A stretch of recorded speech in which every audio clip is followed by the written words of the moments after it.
Fellas, let's talk facts. Your belt game can make or break your look. You can have the cleanest fit, but if your belt is cracked, stretched, or sagging, you just killed the vibe.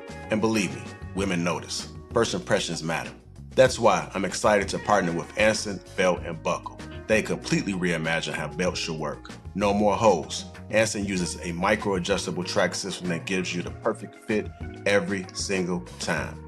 Once you try it, you'll never go back to a regular belt. And here's what sets it apart.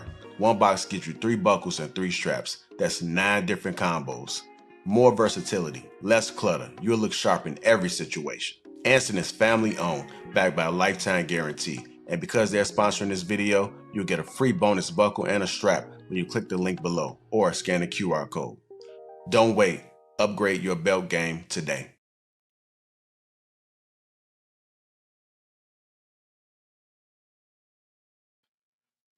What's going on, everyone? How you guys doing today? Welcome to this Monday debate show that we having today. More like a conversation, but I'm pretty sure we're going to have some amazing perspectives that we need to get better understanding and see if we can unpack it. We have Mr. Darwin McPherson. I am Chels, Ella, DJ Hamp, Wisdom, Mansa, Ezekiel, True, and me, myself, Lapeef. I want to thank you guys for tuning in. If you haven't already, hit the like button. And also make sure you subscribe to the channel. Shout out to the sponsor, Anson Belt and Buckle. That link is pinned to the top of the chat, as well as in the description. And if you are catching this on the replay, hit the like button as well. So we're going to go ahead and hop right into it. Spirituality and identity. Do we even know who we are? The first question I'll pose to the panel is, define spirituality and identity to you. Go ahead, Mr. Dar. Spirituality and identity to me, I would just say being in tune with, the principles and standards that exist before me, exist before time. Typically, how I connect through prayer, how I whatever energy I use to give me that will to continue to fulfill my purpose. Usually these traditions, standards, and principles was passed down through a relative, typically a father. So I believe in the word of God when it says to honor thy father. And that's typically what I do with the traditions that's passed down to me. Identity, sort of different for me. Identity is looking at the landscape, looking at the world, along with the principles that I do have, and expounding upon those principles in a way where it relates to the reality I live in without deviating from what's centered in my principles. And what's centered in my principles is God. So what I'd like to do, what I've understand coming into this world is that things evolve, times change, and you got to kind of try to wrap these concepts around what you believe, what you stand for, and how to navigate those things based off the principles you have. So it's almost like contextualizing with what's going on today. And the way I was been able to do that is revisiting some of the conversations I had with my father and along with my bishop, and being able to better understand how to use those tools that was passed down to me that's historic and apply them to what I'm faced with today. Because one would argue that times have changed. A lot of the things that you know and you stand for are outdated. But because I've been able to revisit those who taught me and ushered these principles and standards into my life, I've been able to better understand how to navigate, regardless of whatever evolves, whatever laws change, or whatever concepts that come about. I've been able to still hold the line, and I'll just yield on that now. All right. Go ahead, Chel. Same question. Define spirituality and identity to you. Spirituality to me is my relationship with all that is. That's including God. That's including other people, everything in existence, my mindset, my heart set, my light side, my dark side. It's really just my relationship with life. Identity for me is simple in the sense that I am who I choose to be at any given moment, right? The complex thing about that is deciding which is the best version of me based on what's occurring at the time, right? And identity is also about alignment for me. It's about trying to understand what God wants me to do based on the outcomes that I experience from the choices that I make, right? And so I'm always in the process of aligning my identity with who it is that I think God wants me to be or needs me to be in every moment. I mean, of course, there's mistakes that happen, but when the mistakes happen, even that is just an opportunity to adjust my identity to who it is that I need to be in that moment. That's pretty much what it is for me. Go ahead, Ella. Define the spirituality and identity. Oh, okay. When it comes to spirituality, I feel like it's an understanding that gives you a higher awareness of the world you live in, how to navigate it. It's an emotional understanding. It's a social understanding. This is just a kind of a knowing that comes through experience that puts you in tune with people, so you can know how to gauge, your limitations. It's almost just being sensitive to the world around you. As far as identity, I think it's levels to that. I think we all have our personal identity based on our personal ideals or talents that we have. But when I think of identity, I think of something bigger than myself. I think of like nationality, you know what I mean? Things of that nature, where I come from, my lineage. So that's really my definition. Go ahead, DJ.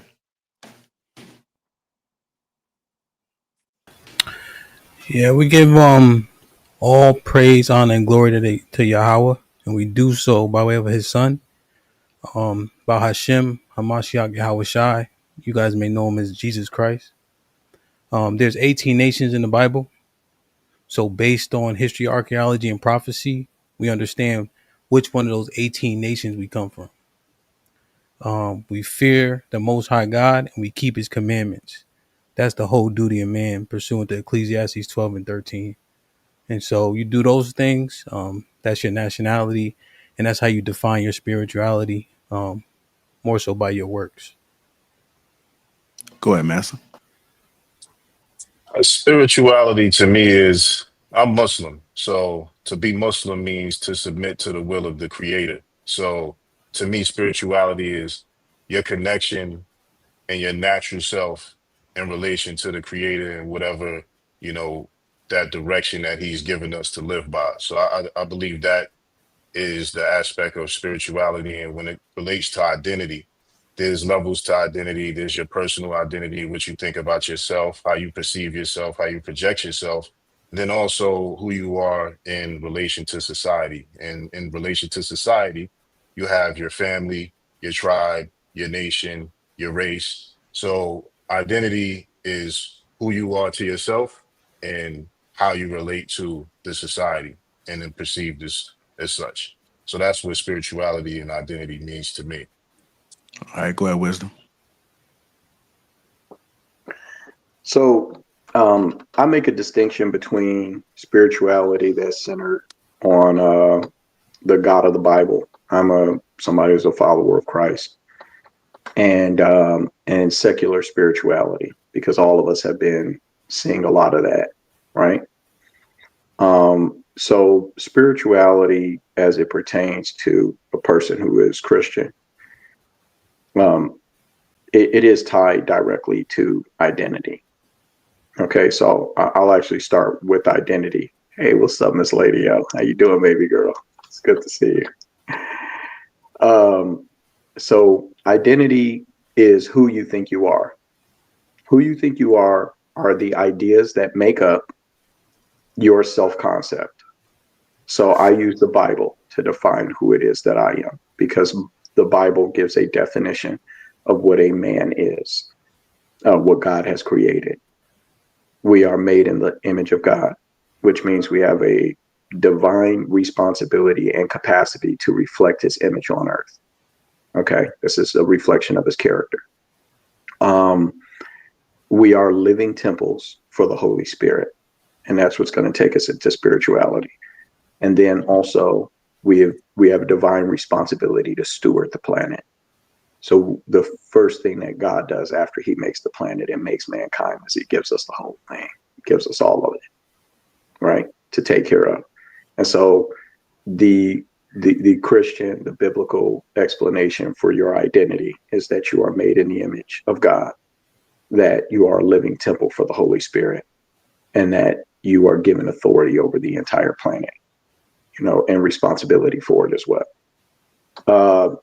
So then this ties into spirituality. Spirituality as a Christian is about walking in that image, right? It's about becoming a person who has the indwelling of the Holy Spirit and, allowing that to guide your life and your actions and correct your behavior and sanctify your heart. Okay. And then spirituality outside of Christ are all of the stuff that people are doing to try to seek the unseen without the Father. And so this is your occultism, this is your crystals and your birth charts and your natal charts and your birth signs and, the witches and the warlocks and the Wiccans and all of this stuff that you see people doing that is detached from the moral lawgiver, right? So that they can come up with their own right and wrong and do what they want to do, right? And so you got a lot of people who are into that stuff nowadays, so that is spirituality, Christian spirituality, and identity. Thank you. Dr. Ladio, defining spirituality and identity. Well, spirituality is it's definitely searching for a purpose outside of this physical body that we're in. And when you're trying to find a meaning to life, you almost can't do it without searching in the spirituality. Like I don't see how people try to, as Black Jesus say, I'll keep calling you that wisdom. As you say, people now practicing things that they can see. They practicing these crystals and these rocks and everything is to see. They're not really thinking bigger than they are. They really don't have they're searching for a core to life. And it's just, we see where it's going, if they don't search deeper, they got to understand we are in the physical, temporary physical being of our body, of self, you know what I mean? When we die, where else do we go? So spirituality is just searching for what's bigger than what the earth has for me. That's me personally. Go ahead, Ezekiel.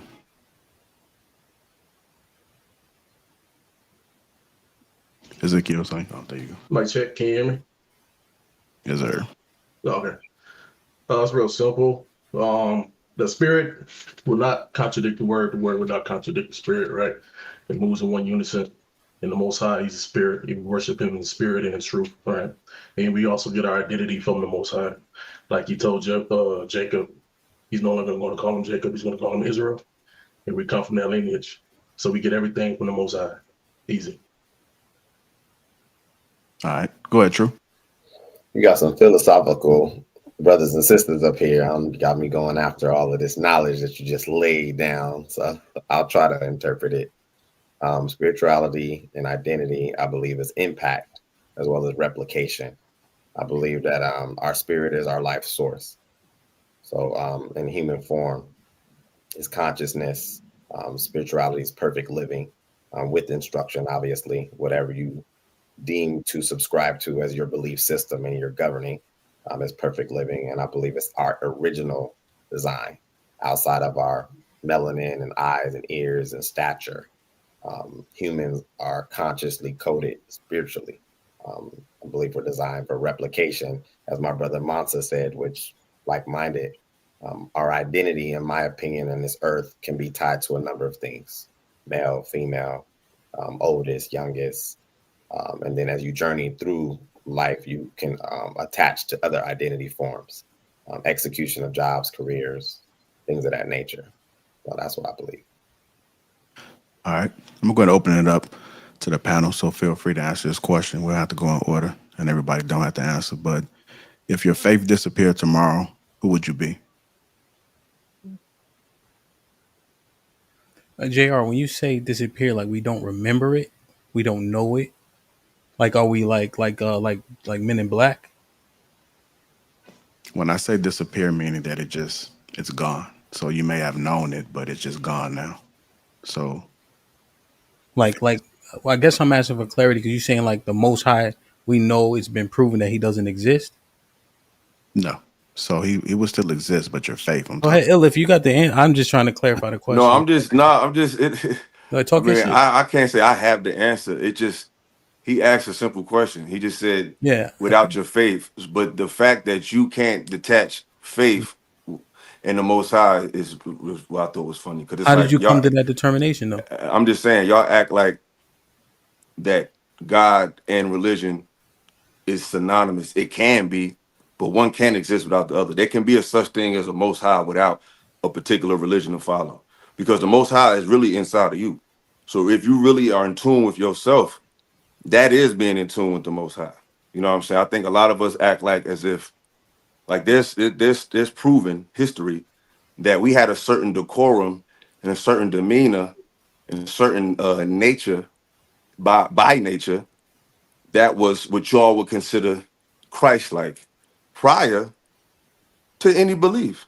That's a fact. So when I see y'all ponder and pontificate on how we'll be able to make it without to say we believe in this or we worship this, it's just an interesting take because it's proven that we've been able to have this type of um quality of character without any of that. Yeah, I think that was assumptive. I'm just No, asking it's a for fact. I can clarity. prove it. No, I'm saying assumptive in terms of what I'm asking. I'm just trying to understand the question thoroughly. Just to understand like what JR's lens is with the question, you know.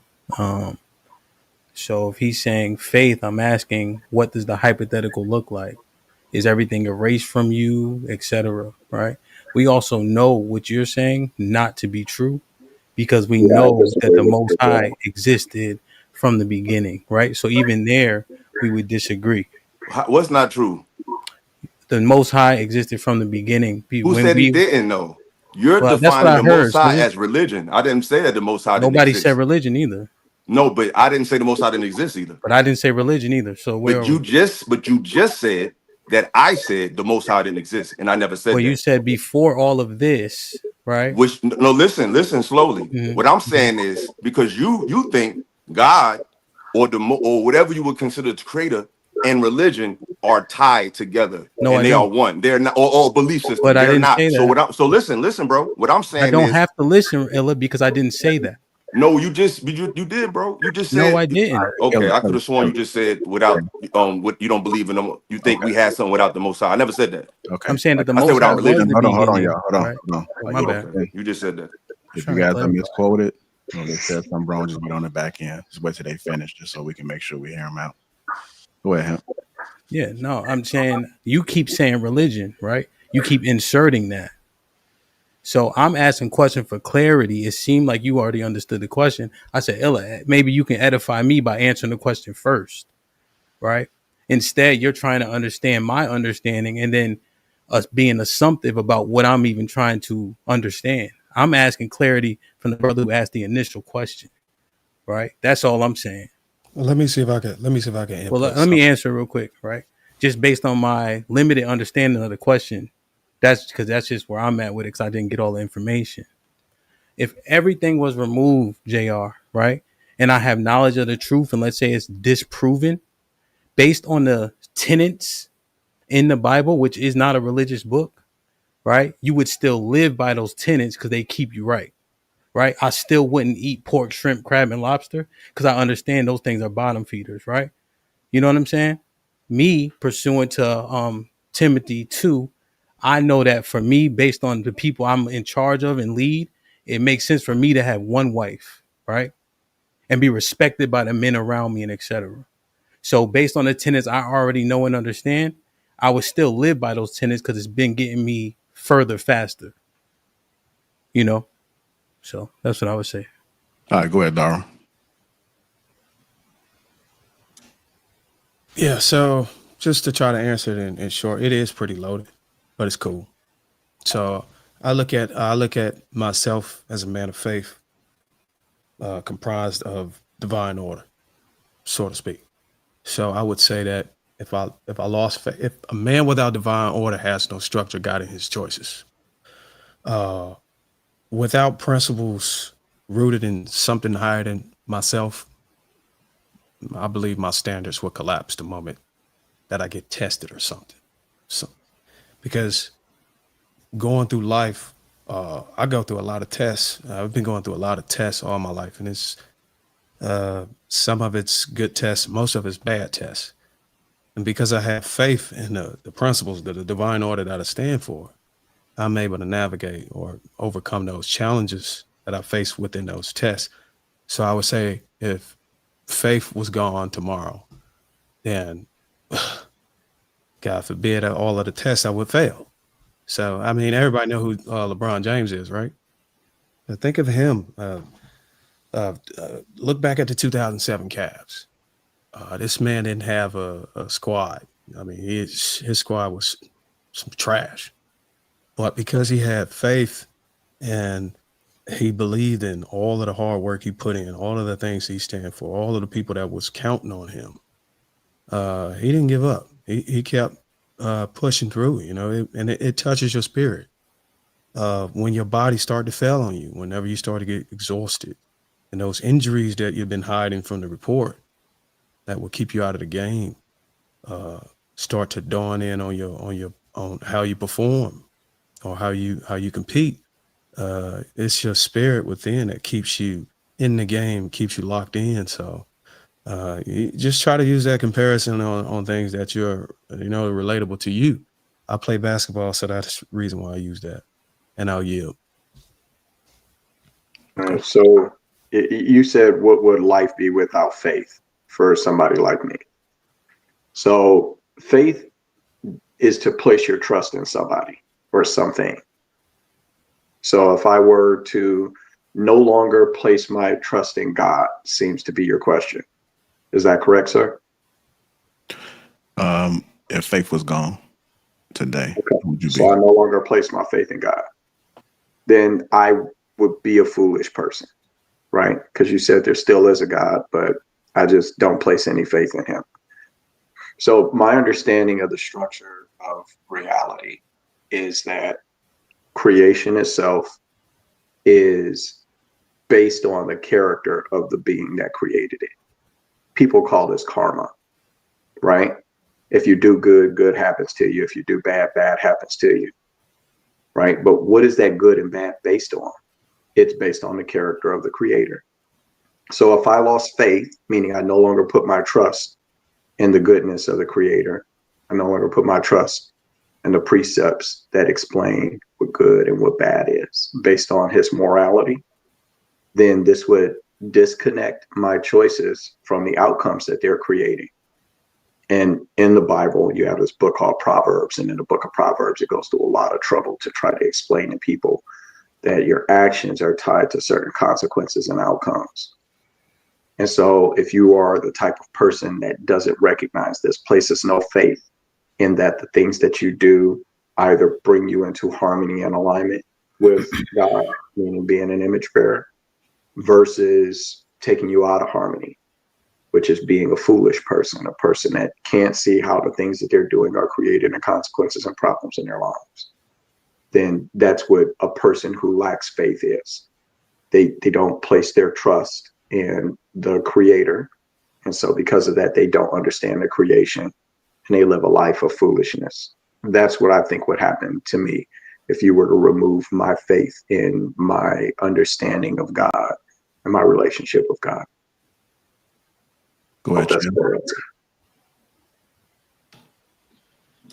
Man, it's a deep one for me. I lost my faith a few times this year, so I knew exactly how you meant. I knew exactly what you meant when you asked the question for me. Wisdom made a really good point about it being like believing in the ability of God or the willingness of God, right? So I can never logically come to the conclusion that God doesn't exist. but I did lose my faith. And to answer the question, it's a very dark place. It's very lonely. Wisdom, I didn't get to the point where I started acting foolish. I did have foolish thoughts. I was still a good father. I was still a good husband. I was still a good friend. But it's a very empty, tormenting experience. But through it all, I still remained obedient to what God had told me to do. And I can't tell you exactly word for word what's in the Bible, but there's a point right before Jesus dies where he asked God, like, why have you forsaken me? Right. That's how it felt. Right. I got to that point. I'm like, yo, like, come on, big dog. Something got to give. And, you make it through the night. And then the next morning, it's almost like God's like, okay, now you're ready. And so to answer the question as simply as possible, for me personally, it just feels lifeless. It's like being alive without a soul, being alive without spirit, being alive without hope. It's difficult to connect. It's difficult to love. It's difficult to push through. But my logic that I have to believe in God is one of the things that was able to say, okay, maybe this is just God's proving ground for me. And I don't know the whole plan. And I have to make it through. And now I'm starting to see the fruits of being obedient, even though I was questioning my faith. It got to a point where I was asking myself, well, I'm doing what God told me to do, but what if God lost faith in me? And that was a real hard question to try and traverse, because I can kind of dictate my faith a little bit, but if God lost faith in me, then I don't really know what I'm gonna do. But you hold on long enough, and then God will come through for you. So if anybody watching this is in that space, just hold on long enough for God to show you who he is. It'll happen for you. Go ahead, Ella. You're on mute, Ella. You're on mute, just so you know. I just want to ask you a question, Lapeef. When you posed this question, were you saying what would we do without faith or without a faith? Because it seemed like what I heard, it seemed like you were trying to pose the question as if you didn't have a belief structure. I could be wrong, but were you posing it as if, like, if you didn't have a belief structure, how would you be able to cope? Or were you like trying to push us to think abstractly of a different way to find solace? Or were you saying without faith in anything? Well, like, was it a faith or without faith? No, But I think that's two different things. No, so we're talking about faith. We're tying it back to like whatever your faith is, whatever you believe in. So if you woke up tomorrow, okay, and it was wrong, then who would you be?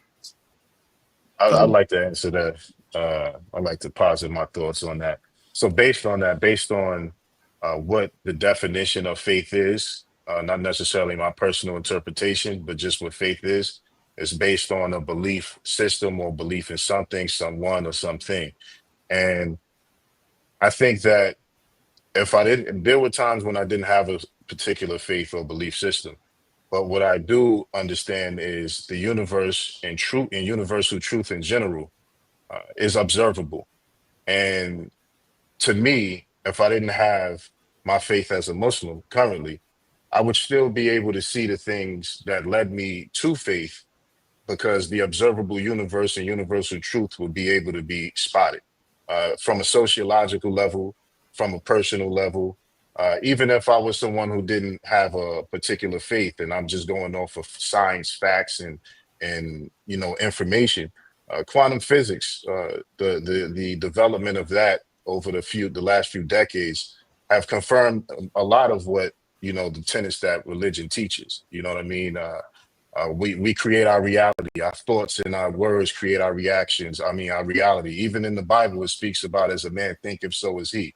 So universal truth can be found anywhere. And I think for me in particular, if I didn't have my faith, I would just rely on what I could observe as truth from systems of society, from systems of family, because I can't speak for all humanity, but when it comes to Black folks, specifically melanated people, we've been here for at least science says hundreds of thousands of years. We really don't know, and we pre-exist a lot of the systems that we follow today. In fact, we are the progenitors and creators of many of the systems, the faith systems that exist. So for me personally, it would be something that I would be able to fall back on, observing universal truth, because the creator, who we call God by many different names, science itself, and I'm not one of those people who say, science is above religion, whatever the case may be, but usually when you remove faith from things, you got to rely on something that's provable, factual, and scientific. And things that are provable, scientific, and factual still alludes to the reality that there has to be an ultimate creator, an ultimate designer of all things.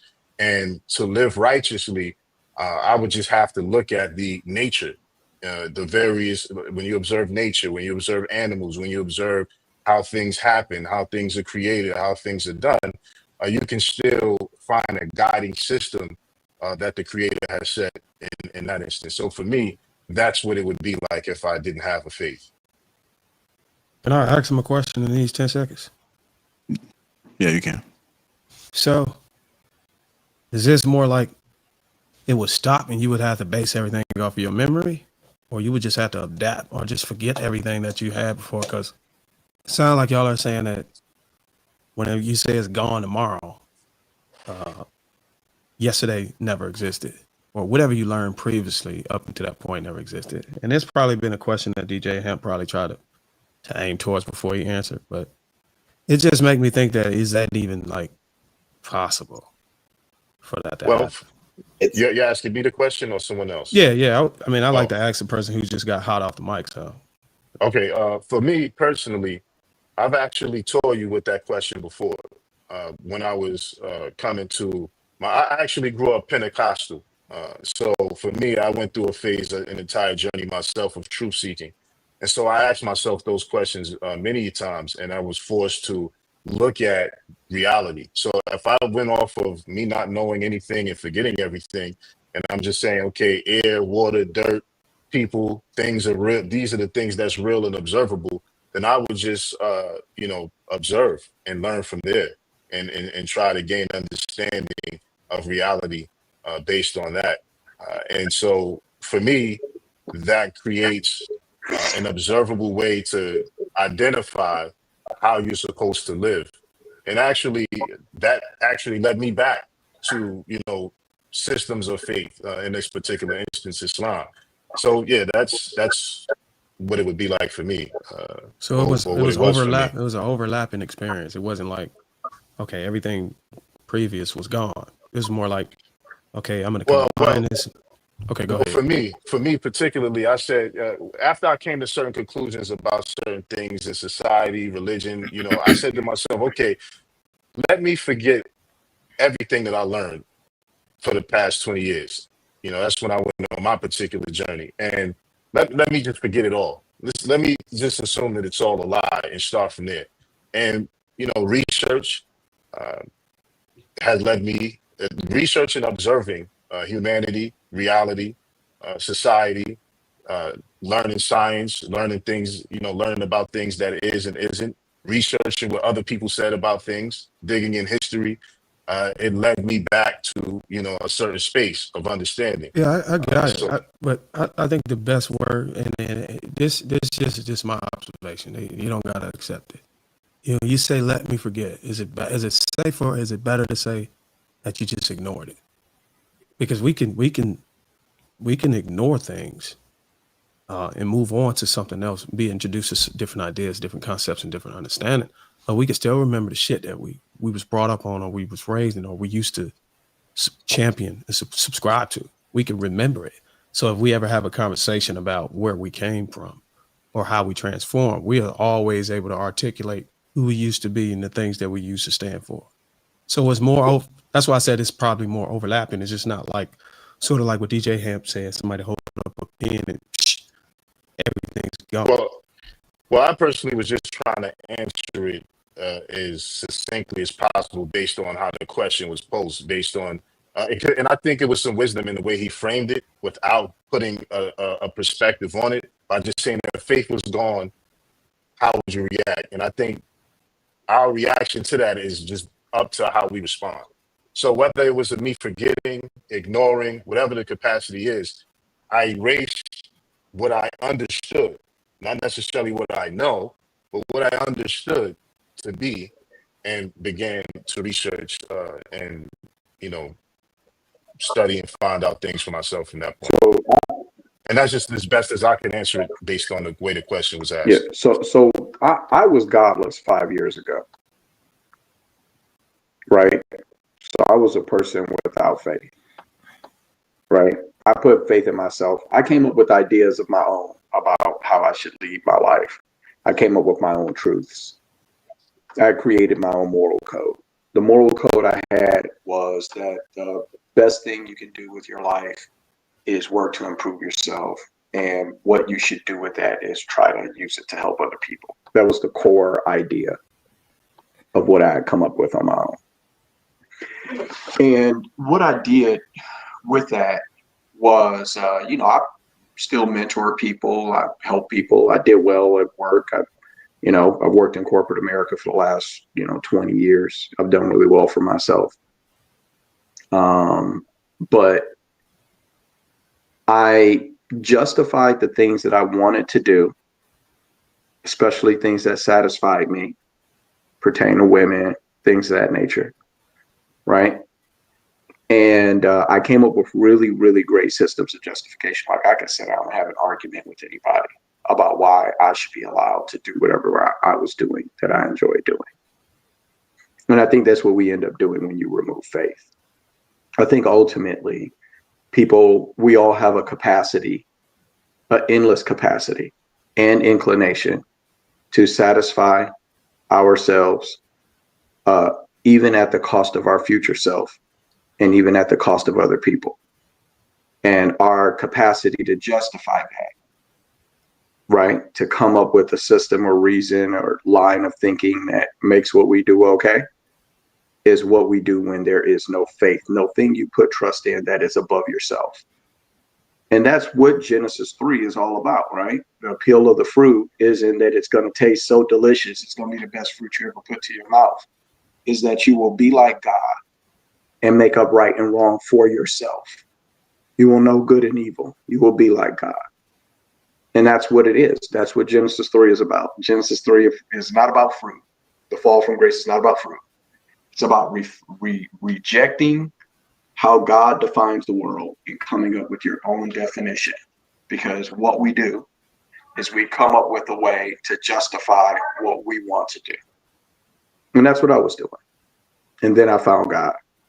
And I had to make some sacrifices and some changes because it convicted my heart. And I needed to make some changes about what type of person I was and all the stuff I was doing that I thought was okay.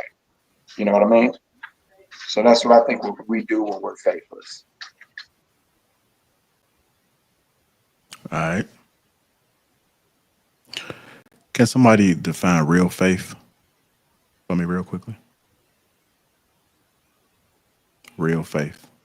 Oh, can I answer that? Yeah. So if we're going based on, when you say real faith, you mean like a real belief system, right? As we talking about belief system still, right? I mean, when we ask that question, I've heard people say, real faith. So it's going to be subjective, but just define it however you see fit.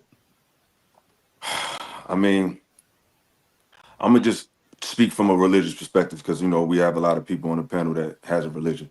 So I would say if I was going to deal with real faith, I think what would define real, it would have to meet certain criteria because everything is kind of saying the same thing. Everybody's saying it's one God. Everybody's saying, well, it's slight differences. Some people think it's a lot of things, but for the most part, it's one God, and you need to live right. That's the summary of it all. So when it comes to the right faith or real faith, I would say a faith that my ancestors practice for the most part. You know what I'm saying? Because we practice a lot of things, you know what I mean? So I would think that if I was going to do a real faith or what someone called, it would be a religion or a practical system that we actually practice that led to us being wealthy, that wasn't just faith based, but it was a community based. It was fraternal. It was it had political influence. It really it was a whole system, a civilization attached. A lot of people bring up their beliefs, but it's like, what does your belief? What power does it have if it doesn't lead to certain successes and power and influence in other areas? Because you're supposed to want the fullness thereof. You're not just here to just be a martyr for people. So it's like, if your belief doesn't empower you and empower your life and empower your family and empower your political presence and empower your economic presence. So I would go with a faith that is in line with my ancestors that brought upon those results. All right. I understand what you're saying, but I mean, those are all earthly things, brother. Like money and power, So like I'm a Christian, so my God came in the form of a man and then died on a cross, poor, didn't own anything, never owned anything, and gave up everything, spent his whole life preaching, teaching, and healing. And then when it was time for him to do it, gave up even his life and prayed for the people who killed him while they were doing it. They stripped him, beat the skin off of him, and he bled out slow in front of his mother. Mm-hmm. So I understand what you're saying, but it would focus then that the things on earth are so important to gain. No, And that's for not the me, focus. well, That's the if perspective that it's you would money take. and power, Mike. All right, go yeah, ahead, I'm that's sorry. yeah. So if it's money and power, then to me that is how I would see it, even though that may No. not be how you meant it. But for me, if it's money and power, it's that. And I have a firm belief because I place all of my faith in Jesus, right? All of it, all of it, from top to bottom. I have a firm belief that this life we're living right now, like, is a fraction of the time we spend existing. Like it's a fart in the wind, you don't even smell it. Like he's testing us for 60, 70, 80, 90 years, and we're going to get an eternity. So I wouldn't measure how much money somebody has or how much power they have or how much influence they have. Like I'm looking for spiritual alignment and character when I evaluate men. Because I like I said, I've been in corporate America. I work with people that make $100,000 a year or $150,000 a month, and I'm not impressed. I meet a lot of guys who are submitted to their penis. A lot of dudes who are submitted and under the power of different addictions, and they make plenty of money. And it don't mean nothing. I'm sure you done met cats like that too. So I mean, for me, I just would have completely different standards based on a spiritual evaluation. Can I respond to what you said? Yeah, we're gonna let Ella respond, and we're gonna go to. I'm gonna be brief, and then first of all, your perspective is coming based on belief. So you're believing the book to define your reality. I'm going based on history. So when I look at history, people took their faith and they used it for political gain. So Christianity wasn't just something people used. It was used to justify resources and economic standing. So to focus on that doesn't make you materialistic. You need resources to live. So you want to have as much so you can live well. So that's the thing. Like your faith should not living well doesn't equate to materialism. Living well is having land, having food when you need it, having shelter when you need it, have enough resource to even give that more to someone else. So your faith should give you access to be able to do that for yourself and others. And if you're trying to remove that part from faith, that's a faith that I don't think anyone needs, because you're not here to just be lacking. You're here to have the fullness thereof, as above, so below. The kingdom of heaven is within. So you're supposed to live in a state of fulfillment. It doesn't mean you're just you're just throwing money all over the place, but abundance is godly. I get what you just said, but I'm just going to say this really quick. Yeah. The historical description you gave of Christianity is wholly inaccurate. And in addition to the historical description you're giving of Christianity being completely inaccurate. So what's the historical what did it do as an institution? That's inaccurate. Christianity as an institution didn't do that. Yeah, so I don't care so much about institutions. Like I'm talking about biblical doctrine. So like, what does the Bible say about how we're supposed to live? And that's not just basing it on a book either. You know, the person of Jesus is a person that is historically proven to exist. There's as much evidence for the existence of Jesus Christ as there is for Julius Caesar, as there is for, you know, Alexander the Great. There's more. And so I'm not placing my faith in a religion or a book. I'm placing my faith in the reliability of a historical figure that can be secularly confirmed outside of the text of the Bible. Pliny the Younger, Tacitus, Josephus, these are historians that were hostile to the Christian cause, that in his lifetime wrote about the existence of this man, right? And so he died for a reason, right? And in addition to him dying for a reason, All right, that time is up, wisdom. Bro, come back oh, on my camera, bad. man. You hiding. Yes, sir. Come in the light, brother. Come in the light. You in the shadows, man. Come join us. Oh, my bad. I Uh, just had to change the laundry. Yeah, I'll come come right on back. back. Yes, sir. uh, yeah, I just want to posit some quick thoughts, and clearly everyone has their own perspective of everything, and faith. So when you say real faith, well, that's very subjective, because faith itself is what you believe, right? And belief itself can't be proven. It doesn't exist to be proven. It's what someone believes in, But again, part of my personal journey, at least, is the reason why had a lot of questions for things at a certain point to even arrive to a faith is because what happened and our understanding of what happened is very crafted. It's been crafted through colonialism, right? We don't exist in a vacuum. Like these things that we hold on today, the things that exist today didn't just come from nowhere. For me personally, there's a certain understanding of Christianity, even Islam or Judaism or any other faith that comes through the lens of imperialism and colonialism. And although these are faiths that originated with people who are of black skin or black people or whatever the case may be, the perpetuation of it was through slavery. There's a thing called a religious instruction of the Negro. It's a book that was released in the 1800s, 1700s by slave masters, and they instructed the slave masters how to teach Christianity to the slave population. You can also look at the Christian doctrine of discovery, which is something that it exists as several papal bulls and edicts from the Roman Empire, who became the Holy Roman Empire and the Byzantine Empire, and they perpetuated a way that they were going to spread Christianity under that banner. And that they actually they actually unalived all the other different churches that existed who may have had different understandings of those very same scriptures that got compiled that we know as the Bible. So when I understand faith in the context of all of the lies and all of the things that may have perpetuated certain understandings of it, for me, you can't look at it outside of a vacuum, because it doesn't exist in a vacuum. I know I'm short on time, but my whole point ultimately is that we have to look at the fullness of our faith. Anybody, just to understand what your faith is. Belief is one thing, but we also have to deal as men in the realm of reality and what makes logical sense. And these faiths weren't just faiths that govern how we feel. They govern our societies, they govern our families, they govern how we're supposed to do business, they governed our politics, they govern how we went to war. They govern more than just things that are central and personal to our understanding. So I'll digress from there.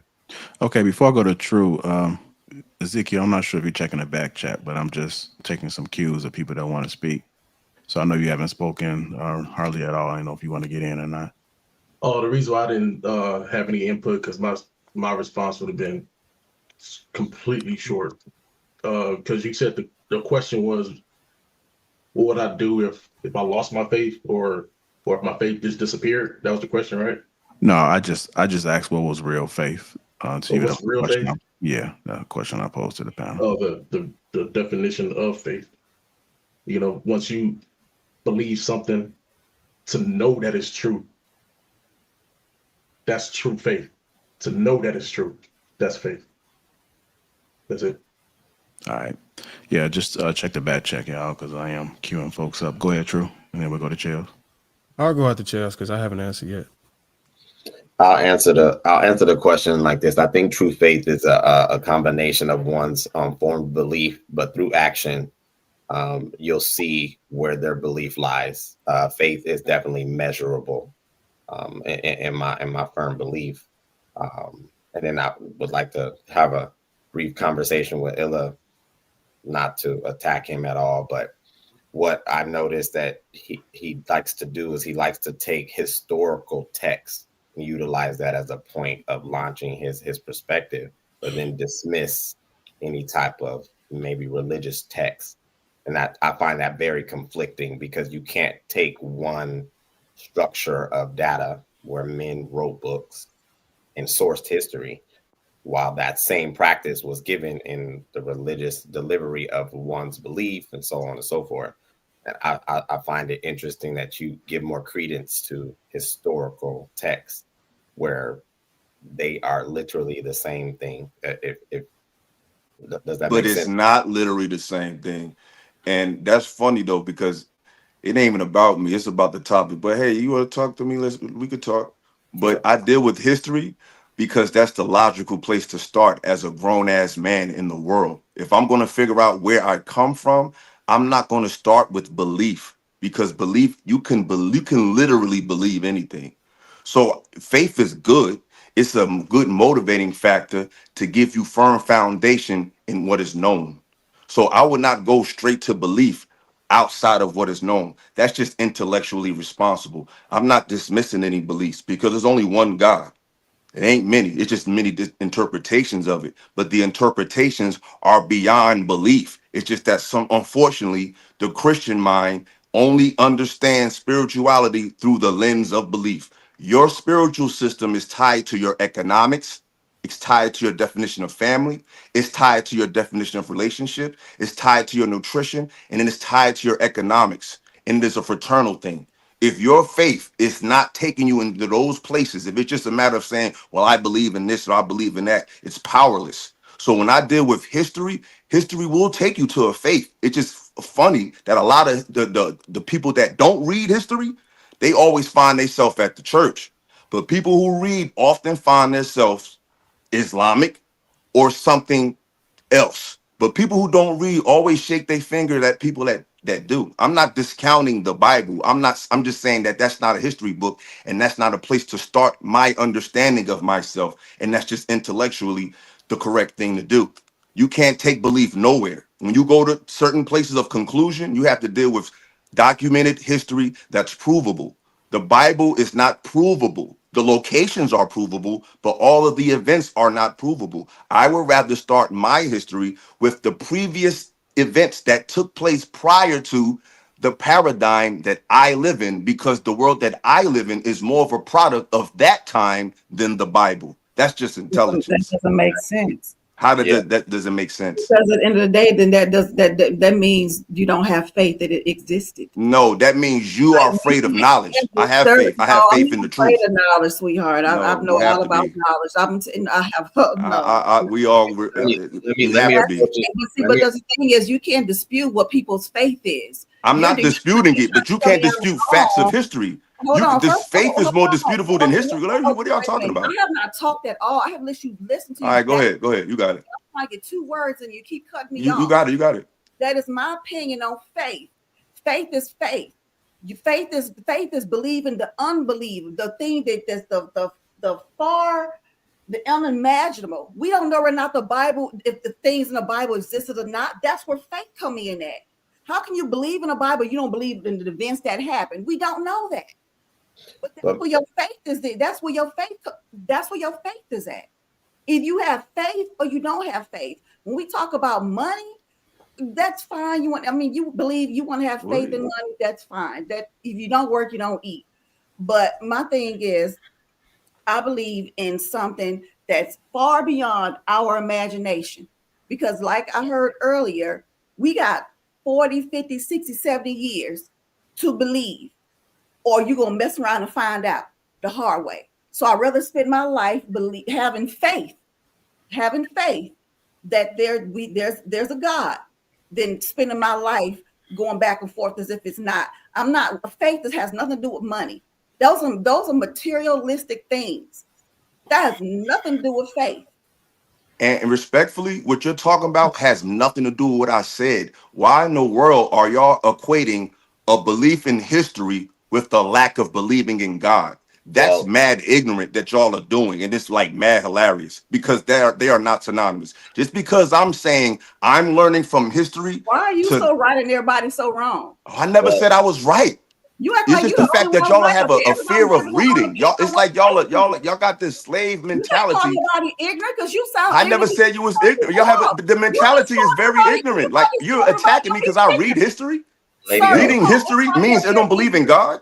Lady O, Oh, I I go got to it. church every Sunday. I know I believe in God. So you I can never be, said you didn't, but why does you me told believing in everybody history else mean they're I ignorant. lack So belief you in have God? something Lady wrong O, with me.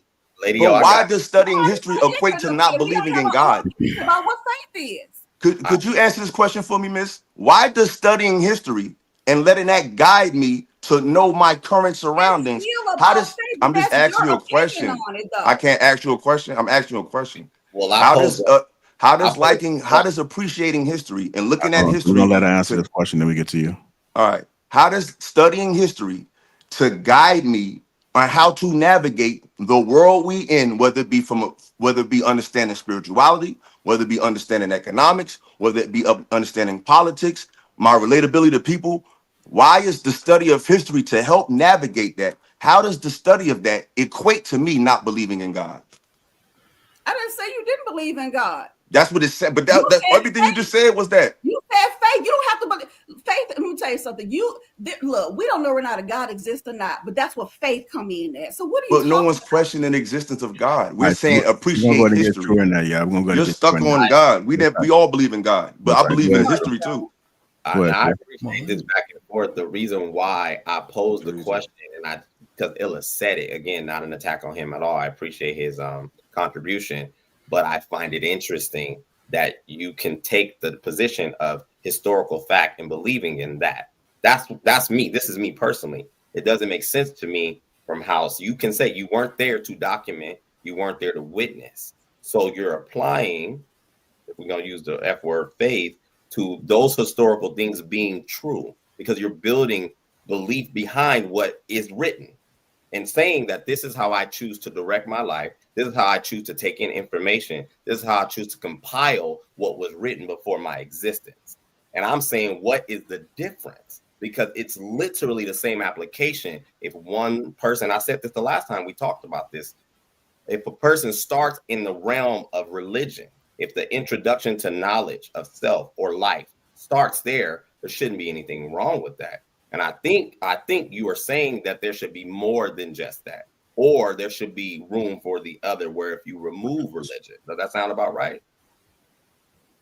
I don't know, bro. I'm just trying to figure out why does appreciating what happened offend believers so much as if both things can't exist? Why You can't didn't you hear nothing believe this brother and know? said to you. Sir, Like you I I'm just not. don't see why y'all so opposed. You It's like didn't hear anytime we nothing talk this brother about said to reading you. history, then nothing is conclusive. But Everything is just up in the air when it comes to history. All Like right, I now, never met my grandmother, but I know she died. I can I never ask met you her a though. question? But there's provable information to find out that she literally died, even Can though I? I wasn't there. There's some ways to prove things, and some things are speculative. and Like, that's what is faith that come not in. real? Am, All right, am hold, I am I I the hold, only got person to. that understands that? hold, But hold, y'all That got hold it, on. man. True. Is it possible? Hold on. Is it True. You got a possible minute for left. people You to want more disagree with you wisdom? and take Better more get this history? down. well, that was it. I wanted to open that up because, again, appreciate what Illa is saying. The way I'm hearing it, the way I believe I'm hearing it, is that there seems to be just more respect for the historical delivering of truth. And it doesn't make sense to me logically that all of the information that is being taken, that you're taking, and you're saying this is more significant, this has more validity.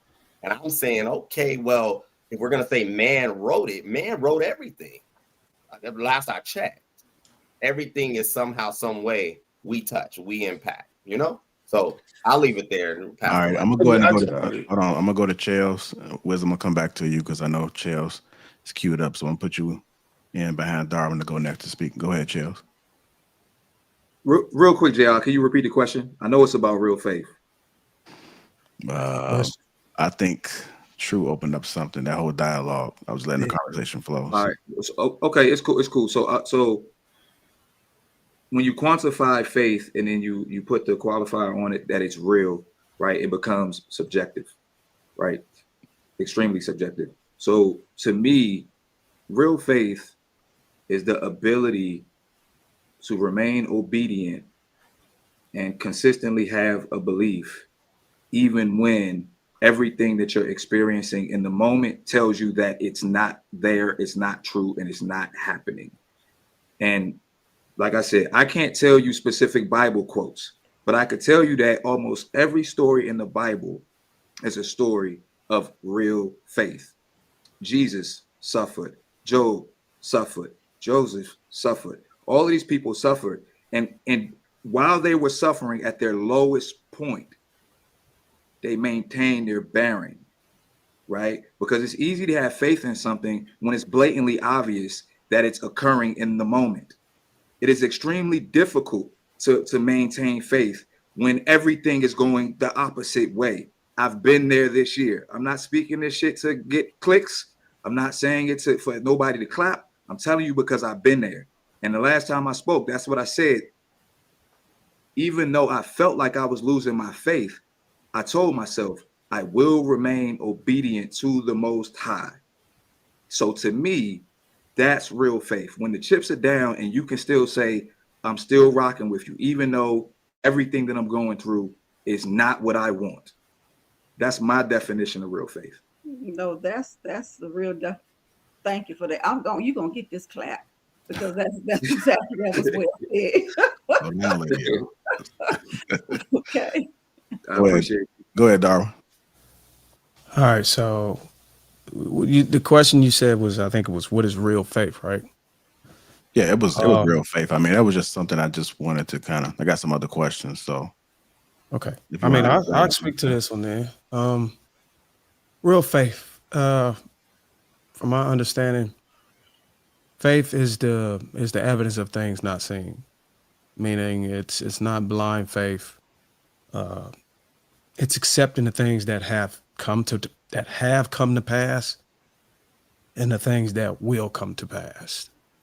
So floating from before you and ahead of you, so to speak. So it's the understanding that order exists before proof actually shows up. So to give you an example, something that relates to the day, before I built my tool shed in the backyard here at the house, I had trust that it exists before I built it. And I was given a blueprint with the purchase order.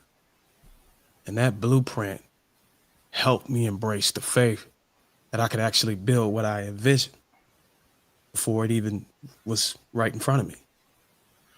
So once I got finished with it, it dawned in on me. Listen, this is a perfect example that I can use if I'm ever faced with a question of what faith is. So I think that's simple as it is. I mean, I don't see how any explanation is necessary if we can all agree. Hamp, I got another question, or you can speak to something that's been said already. I think doing a decent job. Pursuant to Job, Genesis 22, where Abraham was supposed to kill his son, right, and didn't. And Ill is not wrong, right? Because all of this is actually tied in, and that's the reason why we have to read the text itself, right? Deuteronomy 14 has several commandments regarding tithes, right? Tithing. So you have to give, whether it be money, whether it be resources, to your people that need them, right? That's the economics. When you look at Ecclesiastes 10 and 19, money answereth all things. All these things are important, right? So this ties in directly to what faith is. And the key is faith is a work, right? Faith without work is dead, pursuant to James 2. So when we keep saying these things about it, just when times get hard, chills is right. But when times ain't hard, you still got to keep the commandments, right? That's the key. Pursuant to Surah 6, as an example, in the Quran, right? It gives you the commandments right there, the seen and the unseen. If you don't do these things, forget about you saying you faithful, right? Because you can't follow the word of the Most High. So that would instantly prove your faith moot. That's it, JR. All right. Yeah. Go ahead, man. I would just like to double back on a couple of different things. The holy books are historical in a certain context. However, if something is to be proven to be true, you have to be able to prove it outside of the thing that's saying it's right. And not all information is on the same level. Whether it's the Bible, whether it's the Quran, whether it's the Torah, whether it's the Bhagavad Gita, these things were written down, yes. But there's a thing is first-hand accounts, there's second-hand accounts, and there's third-hand accounts. The closer you are to the source of something is the closer you are to the truth. Research, study, even in the Holy Book, even in the Bible, it says what? Study, search the word so that you show yourself approved, right? Agreed. So you have to do your research and your study. You can't just have blind faith. I don't think whether the Islam tells us we're not supposed to have blind faith. Even the Bible says we're not supposed to have blind faith. You're supposed to test things and study things. So we can't. If you want to prove the Bible, the Torah, the Quran, or any other type of book, you have to prove it by testing it with sources outside of its own self. And the only way you can do that is by going to historical sources, which, yes, are things that other people recorded. And this gives you a perspective and an understanding of what you're dealing with. So if we go to a certain text and we say, let's talk about the New Testament, right? Because you have certain similar parallels, right? In the New Testament, you have books written by Mark, Luke, Matthew, John. They didn't exist during the time of the Messiah. They just didn't. You have something similar even in Islam where they talk about hadiths, right? These hadiths that they say were things that the Prophet Muhammad, peace and blessings upon him, said. These things were written down long after he was dead. But the Quran, we know, was given in his lifetime. We know that the book of John was actually written by John. The John and Revelation is actually written by the author. Those are only books. And then you have Paul, which a lot of Christians follow the Pauline doctrine. But Paul he never met Christ. He never met the Messiah, right? So if you look at something that the people who were the disciples who lived during his time said, and it contradicts something that Paul said, it's a matter of faith and belief, who you believe, but factually, you're supposed to go with the person who is closer to the source if you're dealing with truth and evidence and logic. So I'm not here to say whose faith is right and whose faith is wrong, but we can't throw out the academic method. I would call it the academic method, but we can't throw out factual data and looking at first-hand sources, second-hand sources, and third-hand sources, and looking at what everybody said and coming to our own conclusions. So when Illa is saying he can't demonize him for wanting to factually prove certain things before he believe in it, because that's also how we run our society. If you look at court cases and situations in a crime, you have to go and look at what happened. If someone comes in there and says something, they'll say that's hearsay. You have to go back based on what the facts say. So there has to be a respect for that. I mean, on a logical level. If you don't have a respect for that, if you don't have a respect for that, then you're just not a logical person. Again, you're still looking at worldly things. You live your life by faith, not by sight. You are, when you're talking about, if you want to tie this into spirituality, whether or not there's a God, there's no really. Yeah. There's a Nobody's God. debating whether there's God. Nobody's debating whether God is real. There's okay. really and I've been waiting. Hold on, Wisdom next. Wisdom. You go. Yeah. So that the brother that was just speaking, I can't see your name. What is it? Mansa. Mansa. My full name is Mansa Muhammad. Mansa Muhammad. Muhammad.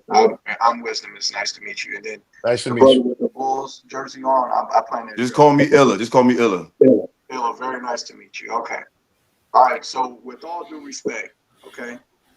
I'm not telling you guys you need to become Christians. I wish that you would. I do. Right. But I'm not here to convince you of that tonight. But if you say things about my system of faith that I know are wrong, then I'm going to tell you they're wrong. Hold on, Okay. So give me 1 second because you yes, sound different from when you first started. Do you got a case over your phone, or what is that you're using? yeah, I do have a case. It's Yeah, called yeah, it's over there. Is that any better? Yeah, go ahead. Okay. All right. So the first thing that I want to address, Brother Mess, is that the Gospels weren't written by people who knew Jesus. All right. That's false. Okay. Say it again. I said it again. You said the Gospels weren't written by people who knew Jesus. That's No, false. no. I said that those books were written long after 20 Jesus' years. death. 20 Try years. hundreds. Christian No, scholars have already proven I it's been understand. hundreds of You years. and I don't have to agree. You and I don't have to agree. But I would ask you to go ahead and look this up when you get a I did. chance. I did. Yeah, I did. the entirety of I the New have. Testament. Understood. Got it. The entirety of the New Testament was written within 70 years of the death of Christ. Okay. And the Gospels were written within 20 years of his death. And two of them were written by direct disciples, and the other two were written by direct apostles, rather. And the other two were written, one by a historian that studied the apostles, and the other by a disciple of an apostle. So that is not what is accurate. We Okay. have a So cite different. your sources. Where you get that from? Even though you Hold and on, I, y'all. Let him finish. yeah, even though you and I don't agree on that. So that's a point of disagreement. And the research I've done has led me to that. The second thing is I've had lots of conversations and stuff online about Christianity. It's caused me to make sure that I look these things up, verify, triple verify, double verify this information. And I'll tell you, a lot of people have a lot to say about the Christian faith, and not very many people understand the doctrine of it. They don't know the construction of the book. They don't know the historicity of the book. They don't know the historical timeline of the creation of the book. They don't know any of that. They've got stuff that they repeat from YouTube videos and memes and stuff that they find online with other people talking. And the problem with this is, I want you to imagine that I write a book about you, okay? And this book is about your life, and I sat down and I interviewed you and I wrote these things. And then Brother Illa comes along and he reads the book. And then people come, and then Brother Illa tells other people what's in this book, but nobody reads it. They ain't reading it. They're taking Brother Illa's word for it, but they don't go and read it for themselves. They don't come and talk to me. They talk to you. They're not verifying any information. They just take what Brother Illa is saying about it. And that's what I find happens often when I talk to people who have stuff to say about the historicity of the Bible, the construction of the Bible, the people who have written the Bible, the ideas that are written inside of the Bible. If I ask them questions about that book and what it says, what the doctrine of the Bible is, right? How it's constructed, how old it is, what were the different iterations of the Bible before it came into its final form, they can't tell me day one. So I'll give you an example. We're going to test it, okay? Brother Illa, you've already decided you disqualified the Bible, right? It's not something that you think is right. That's not what happened, bro. I'm gonna speak for I'm asking myself. you. Don't put words in my mouth. I asked you. I didn't put any words in your No, mouth. I just asked talk you a and then I'm gonna question. go. Just talk and then I'm gonna go. Oh, so I can't ask you any questions? No Nah, problem. you putting words in my mouth. I didn't put a word in your mouth. I asked you a question, and you acted like it was putting words in your mouth. I asked you, do you believe in that? And do you believe in putting in faith or You statement? said I dismissed the Bible, right? That's what you No, said, I right? asked you if you did. I said, do you? I said, is this true about you? And then I was quiet. I dismiss it as the base of historical understanding for my entire life. Absolutely. All right, I'm not As asking you solely about the that book to historical understand my life. understanding of Yes. your For life. history, yes. Historically, yes, Yeah. I do. Okay. All right. Cool. Got it. All right. How many authors wrote the I can. Bible? So Don't. No. I'm not asking anybody else. I'm asking Brother Evan. You asked me what? How many people wrote the Bible? A lot of people. It's been interpreted by a lot of people. I don't know the No. exact How number. many people? How many I don't authors? know. I don't Don't know. know. Okay. All right. What was the time frame over which the Bible was constructed? Okay, A long No. time ago. Just wait a moment. Just wait a moment. A long okay, time okay. ago. Okay. All right. When did the King James version come into existence? I mean, I'm not sure, bro. I'm What just was trying to the see where you're version of going the with this. Bible What's that your point? existed before? What was the version of the Bible that existed before the King James Bible? It was a lot. You had the Tanakh, you had the, the No, Torah was a lot of different books. The Bible's a combination of a lot of books. Okay, hold on. Thank you. All right. So the point I'm No, making, because let me respond after you talk. Then I'm gonna respond. I want to respond to Because you it. think Yeah. you're teaching me something. You ain't teaching me nothing. I didn't try to teach you anything. You can't. I know that I can't. I'm sure I'm talking to a brick wall. The fact that you started your conversation with this, hold on, I'm gonna let you talk. But this is the thing about y'all that's annoying. That's okay. I don't want to because I'm gonna finish my idea. All right, go ahead. You go ahead. Because you came in very assumptive. Yeah, that's fine. I've experienced you as very assumptive as well, believe it or not. So I think that I cite my sources. You ain't cite nothing. All right, y'all, one at a time. Go ahead, You just finish. talking. You've been pretty assumptive too. All right. So the point I'm making is this. The point I'm making is this. Most of the people who have so much information to disqualify the Bible, or so much gall to disqualify the Bible, don't have the information to do it. And if you ask them a couple of questions about it, you will find that they don't know day one about anything about that book. Nothing. Zero. It's a construction of ideas that they get from memes and YouTube videos and stuff that they picked up. But it's never been a study, and there's zero understanding. Could I just? I just want to respond to. I just need, because he did. I'm gonna keep it very brief. Calm down. Now, here's the thing. I don't personally have an issue with Christianity. Yeah, just so everybody know that I'm not speaking against it, right? But there's a respect that we have to have for scholarship as well. And as far as the quiz that he was given, the Septuagint was written in Greek. That was the oldest form of the Bible. The Septuagint, it was written in Greek. And there's about 66 books in the Bible that got compiled at the Nicene Council.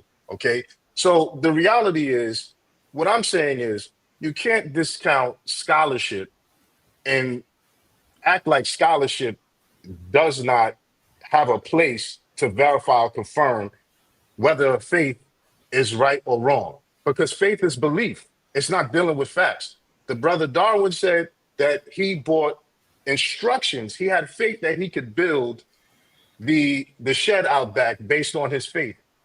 But I didn't hear him mention, it's not an attack, brother. You didn't mention that you had instructions. That means somebody built it before, somebody had recorded what they did that was correct, and you followed the instructions, right? The holy books are supposed to be similar to that in that same kind of way. These are things that people wrote down and said, like, it's better to live this way. It's better. It's just like an almanac. It's better to plant this time, or it's better to plant in this season. The instructions. But we can't act like to prove these books, especially in this particular case when it comes to Christianity, that no one has anything to say about it. I agree. People go off what they read and what they see in memes. But I've actually written 35 books. I actually know everything about the Bible inside out. Some stuff I forgot because it's been a long time. But I know what I'm talking about when it comes to this. When you're talking about the Pauline doctrine is something that was actually included in the Bible by the Roman Empire because it was beneficial for them to have that version of Christianity. There were several different versions of Christianity that existed, several different churches. The Orthodox Church, for the Greeks, you got the Ethiopian Church as well. You have the Celtic Church. The Catholic Church unalived several different Christian churches to make the form we have today the most dominant one. And the one we have today comes from the Protestant Revolution from the Catholics. And then from that Protestant Revolution, you have all of these other, you got Methodists, you got Baptists, you got all of these different things that came much later. So all I'm saying is, to validate and approve what you're talking about, you have to step outside of the books to confirm what's factual in it and what's not factual in it. And that's just the facts. That can't be ignored. I don't understand how that's first. Can I say something first? Hold on. And most of that was Ellen was next, and then I do want to get some of the folks in that haven't spoken in a while. Hampton, True, Darwin, Chels. Thank you. I could easily dispute a lot of the stuff homie said, because it's really was just a bunch of finger waving and shaming. But I'm gonna talk about the spirit of the person. This is why it's good to study to show thyself approved, because you could discern spirits. The first thing this man opened his mouth with to say, this man already said he's a Muslim. Monster never imposed his faith, and he never said you should be a Muslim. But the first thing this man said was, I wish you guys would be Christian. That's the immediate dismissal of one's faith and belief. That's narcissistic, that's arrogant, that's ignorant, and that's totally ignoring someone else's view of things. You are just like the nature and the spirit of the true authors of your current faith, which is a colonizational, inquisitional perspective. How dare you come on a panel and tell somebody, I wish you was my faith? What's wrong with his faith? You already are coming with the ignorance that what you know or what you think you know is above somebody. But I never dismissed the belief in God. God is a parent. If you got to believe in God, then you will never meet God because God don't require belief. I know God is real. I'm here. So let's put that where it need to be. What I'm saying is if I'm going to speak in front of the world about the issues of my people, I'm going to do it from a place of personal experience and study that has come to a conclusion that has been verified. For y'all to get up here and shame people for wanting to learn history and just say it's just a book to justify what you're not going to read, you will never make me look stupid. You look like the ignorant fool. Who said that? First of I'm all, talking to anybody, whoever, but it ever, was his whatever. opinion, though. It was his opinion, though. He And don't that's have my to. opinion. But And that's that's my okay, but Brother you Manson, can't shame people too. You can't I ain't say that shame somebody. nobody. He came Yes, in you yeah. dismissing somebody's faith. I didn't dismiss no. I ain't say nothing wrong with nobody's everybody's faith. ignorant. Hey, It's Y'all not Brother only, listening. Manson, I forgot, I'm the hold only on. woman up here, so y'all not gonna let me have a voice. I might as well drop down and go to bed. Go ahead, You Lady ain't O. my daddy. Go ahead, I'm the Lady O. only woman up here, and every one of you have always overtalked me. When I get loud, and I'm gonna be masculine, and I'm gonna be out of order, and I'm gonna be old, I'm gonna be all these names. This boy and this man in the red, all he has done is insulted people up here. The first How? thing, yes, you did. You How? people ignorant up here, so you the first one that took shots. Just let her monologue, Ella, and then you can respond. You did that. You were the Damn, first this one up here damn taking shots up conversation. here at people. You were. Okay, now I'm gonna tell you something. I'm gonna drop down because I forgot I'm the only woman up You here, don't need and to y'all, drop. Oh, go y'all, ahead, Dr. Lady O. y'all take a gang Dr. up Lady on O, me. you don't have to drop Lady them. O, No, don't ask me up here no Okay, more. let's Bunch go of things ahead. up here. Okay, I'm let's going go to ahead bed. and stay on Goodbye. topic. Let's go No, ahead and I'm stay on good. what you Thank topic. you, gotta sir. say? Go ahead, Ham. Hey, I think, see, that's the thing. The conversation is much more edifying than we give it credit for. We think we at odds, right? I think the truth is there's edification within the conversation because nobody came here knowing everything.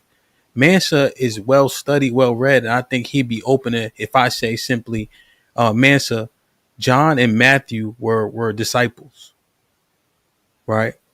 Like just if I said that, he'd be like, "Oh shit," because like he said, he studied it, but there's a lot of things that you may not remember. He'll go be like, "Oh shoot, okay," right? Like he's right. Like Luke wrote Acts. Acts is written 70 A.D. right after Christ died, Anno Domini. So we can have the conversation, and there's just a few corrections about like the Greek Septuagint. He on point. It's just that it's the Old Testament and the Apocrypha, not the New Testament, right? And we just conversing. Oh yeah, boom, that's right. Right. If he go into the Surahs, we'll go, oh shit, yeah. Like there's a couple things in the Surahs that interest me, like Surah 5, right? Where it's like, hey, don't be friends with the Christians. But people stop reading Mansa because that's during wartime and shit like that, right? So it's a whole lot of things. So I'm listening for the understanding of what's being said. And I think there's so much more clarity being shared, but we refuting the shit when really we take it, see if we can disprove it. If we can't disprove it, then accept it.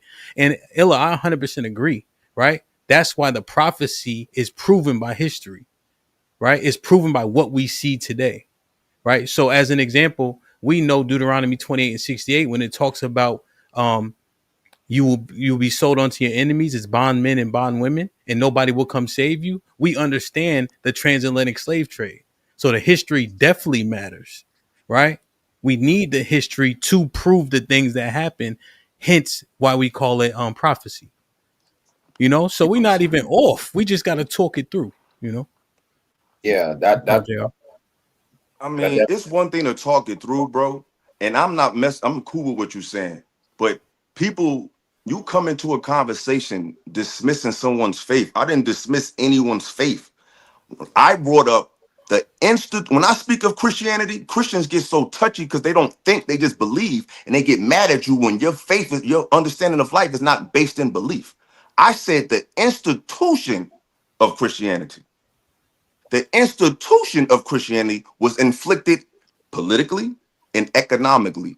Now, the faith and the practices and the customs of living discussed in the Bible is not necessarily Christian.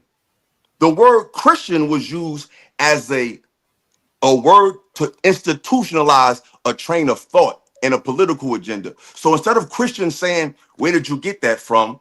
You got the nerve to try to diminish my perspective as some, excuse my language, but as some fucking memes, brother, man. When I came on this show, I brought out books, authors, and I read from him and cited my source so that I can give a window of not just what I think, but you can learn what I think and correct me if I'm wrong. You didn't bring any of that. All you brought was judgment and my God reigns. You didn't give us no source of your information. You didn't tell me where I can go find your information. You didn't say, hey, brother, this book will tell you the part of the Bible that you think you understand. You didn't say none of that. When I speak, I don't speak from no fucking meme or gif, bro. I speak from literature and I quote from it and I cite my sources. So when you quote me or try to correct me, please know what you're saying, bro. 'Cause you sounded crazy just now. You got me fucked up with somebody else. All right. Your mic is off. Mansa, let me ask you a question. You said you're a Muslim, right? He said something, then he dropped down. He'll be back. Oh, okay. He got a All right. call, Somebody maybe. got a phone. That's okay. That's all right. Muslims want other people to But be there he is Muslim. right there. Mansa, would you agree that you as a Muslim want other people to find God? He may not. Mansa? He can't hear you, so I answer for him. Okay.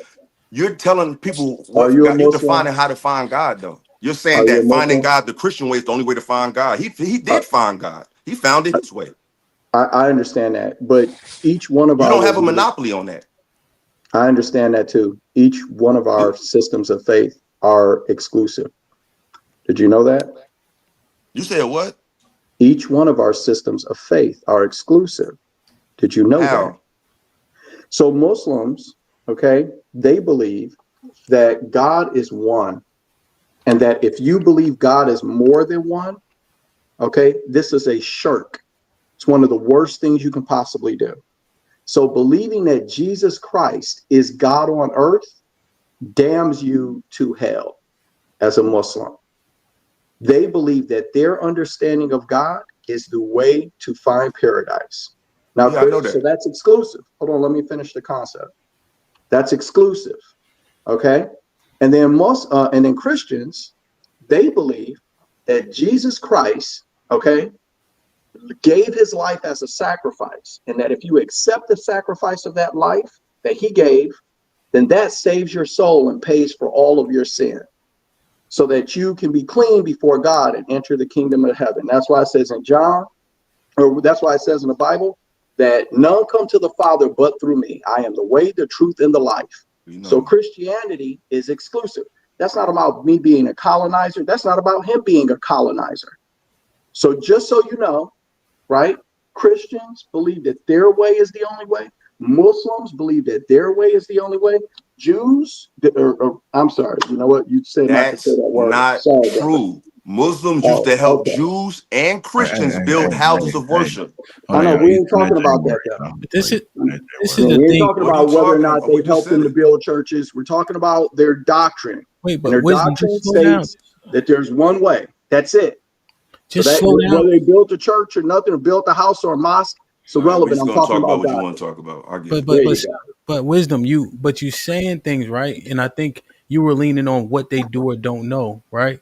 So as an example, if you read the Surahs, right, I'm giving you the I'm information so you listening. can actually go look it up. Okay, I'm listening. Surah 2, I think it's 255 or 56, maybe. They actually don't compel, right? There's no compulsion that's forbidden in Islam.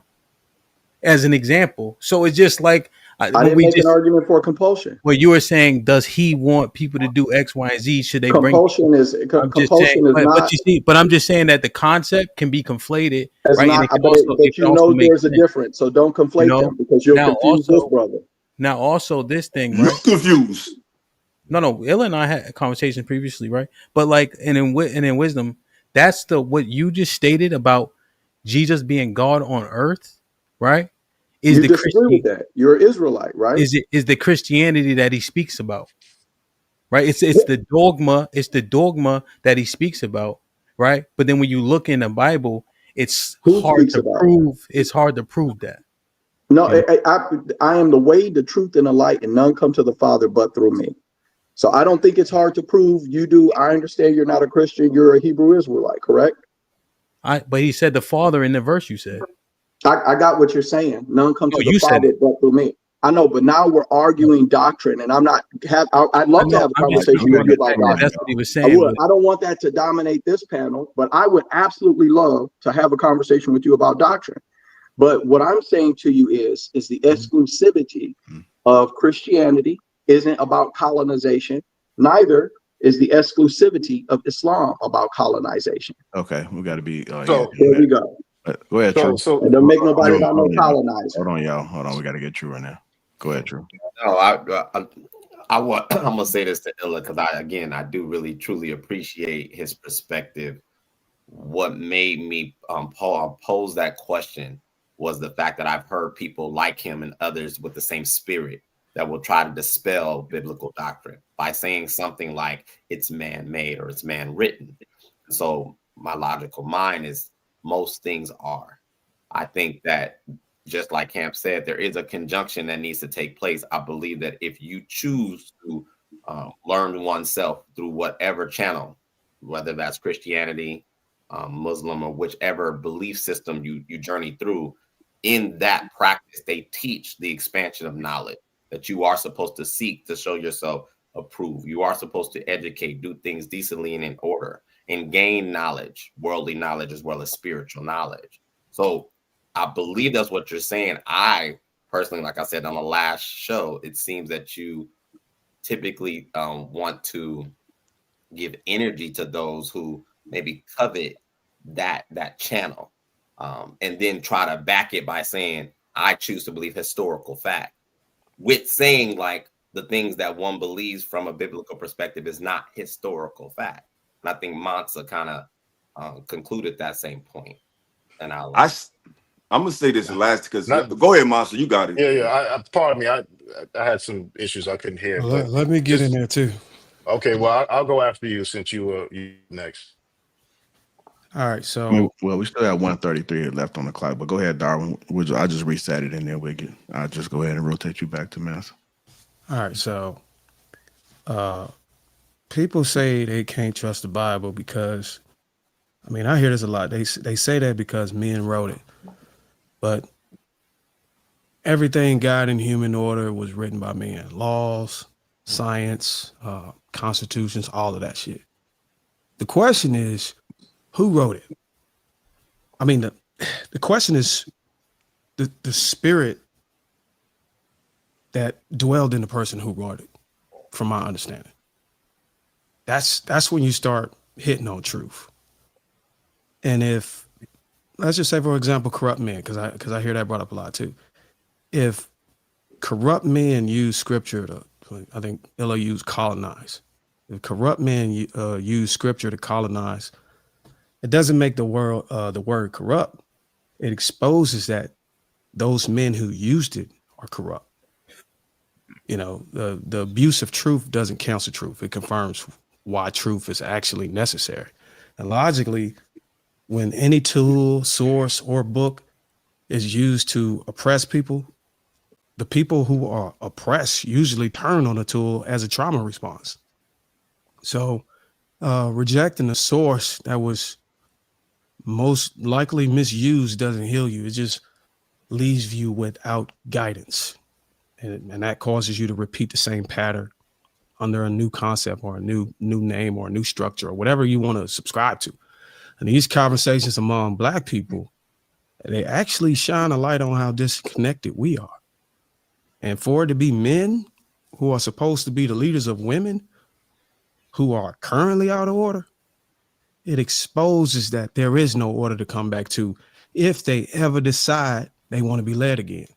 So when we had these conversations about how women are out of order, combative, and can't be led, it's only fair to expose that what we collectively represent are scattered structures that conflict with each other rather than align.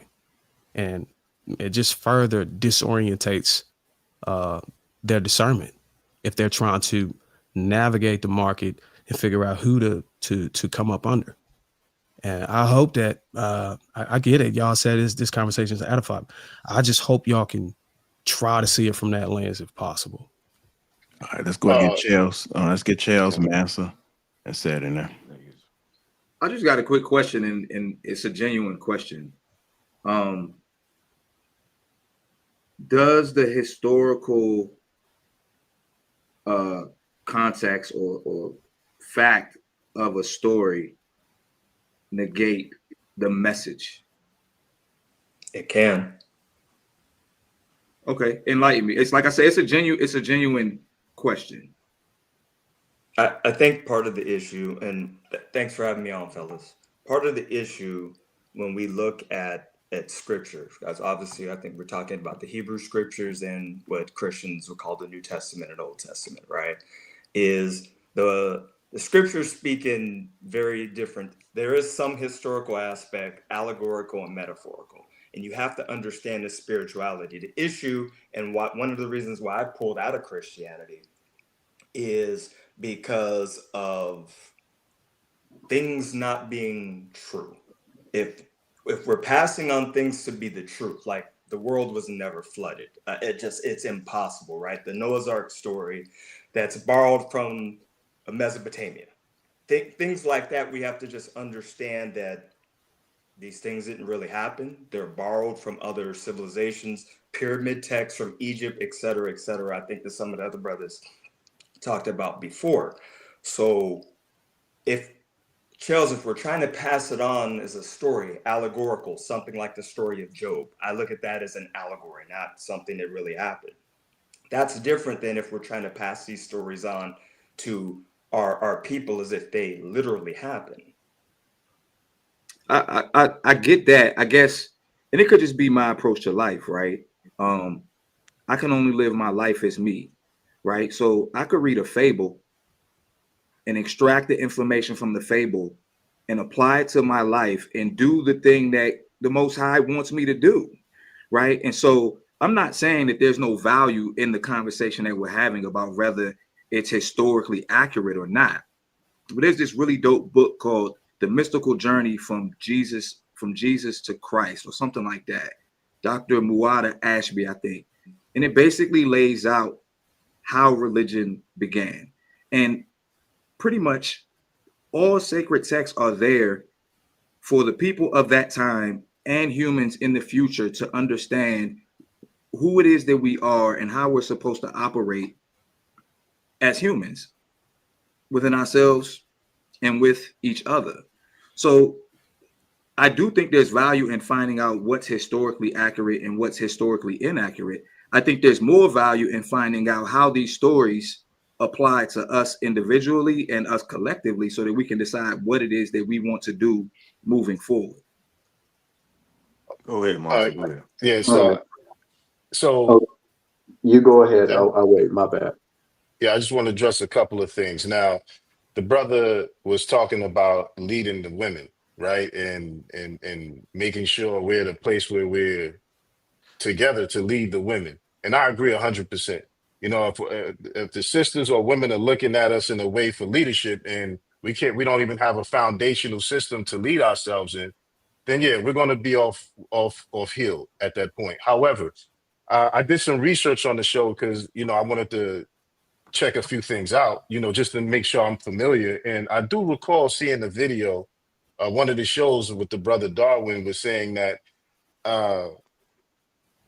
liberation was not something that we were supposed to get in Christianity or in the Bible, or that's not what God intended. I'm just paraphrasing. I don't want to put words in your mouth, but basically my understanding from the statement was that liberation for our people here is not something that God intended for us. We're supposed to get that when we die, right? So the reason I'm highlighting that is because this is the harm when you don't understand the historical context of how a religion is used to oppress a people.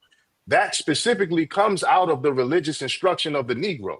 You can Google that book. You can find it on Google Books. You can do whatever research you need to.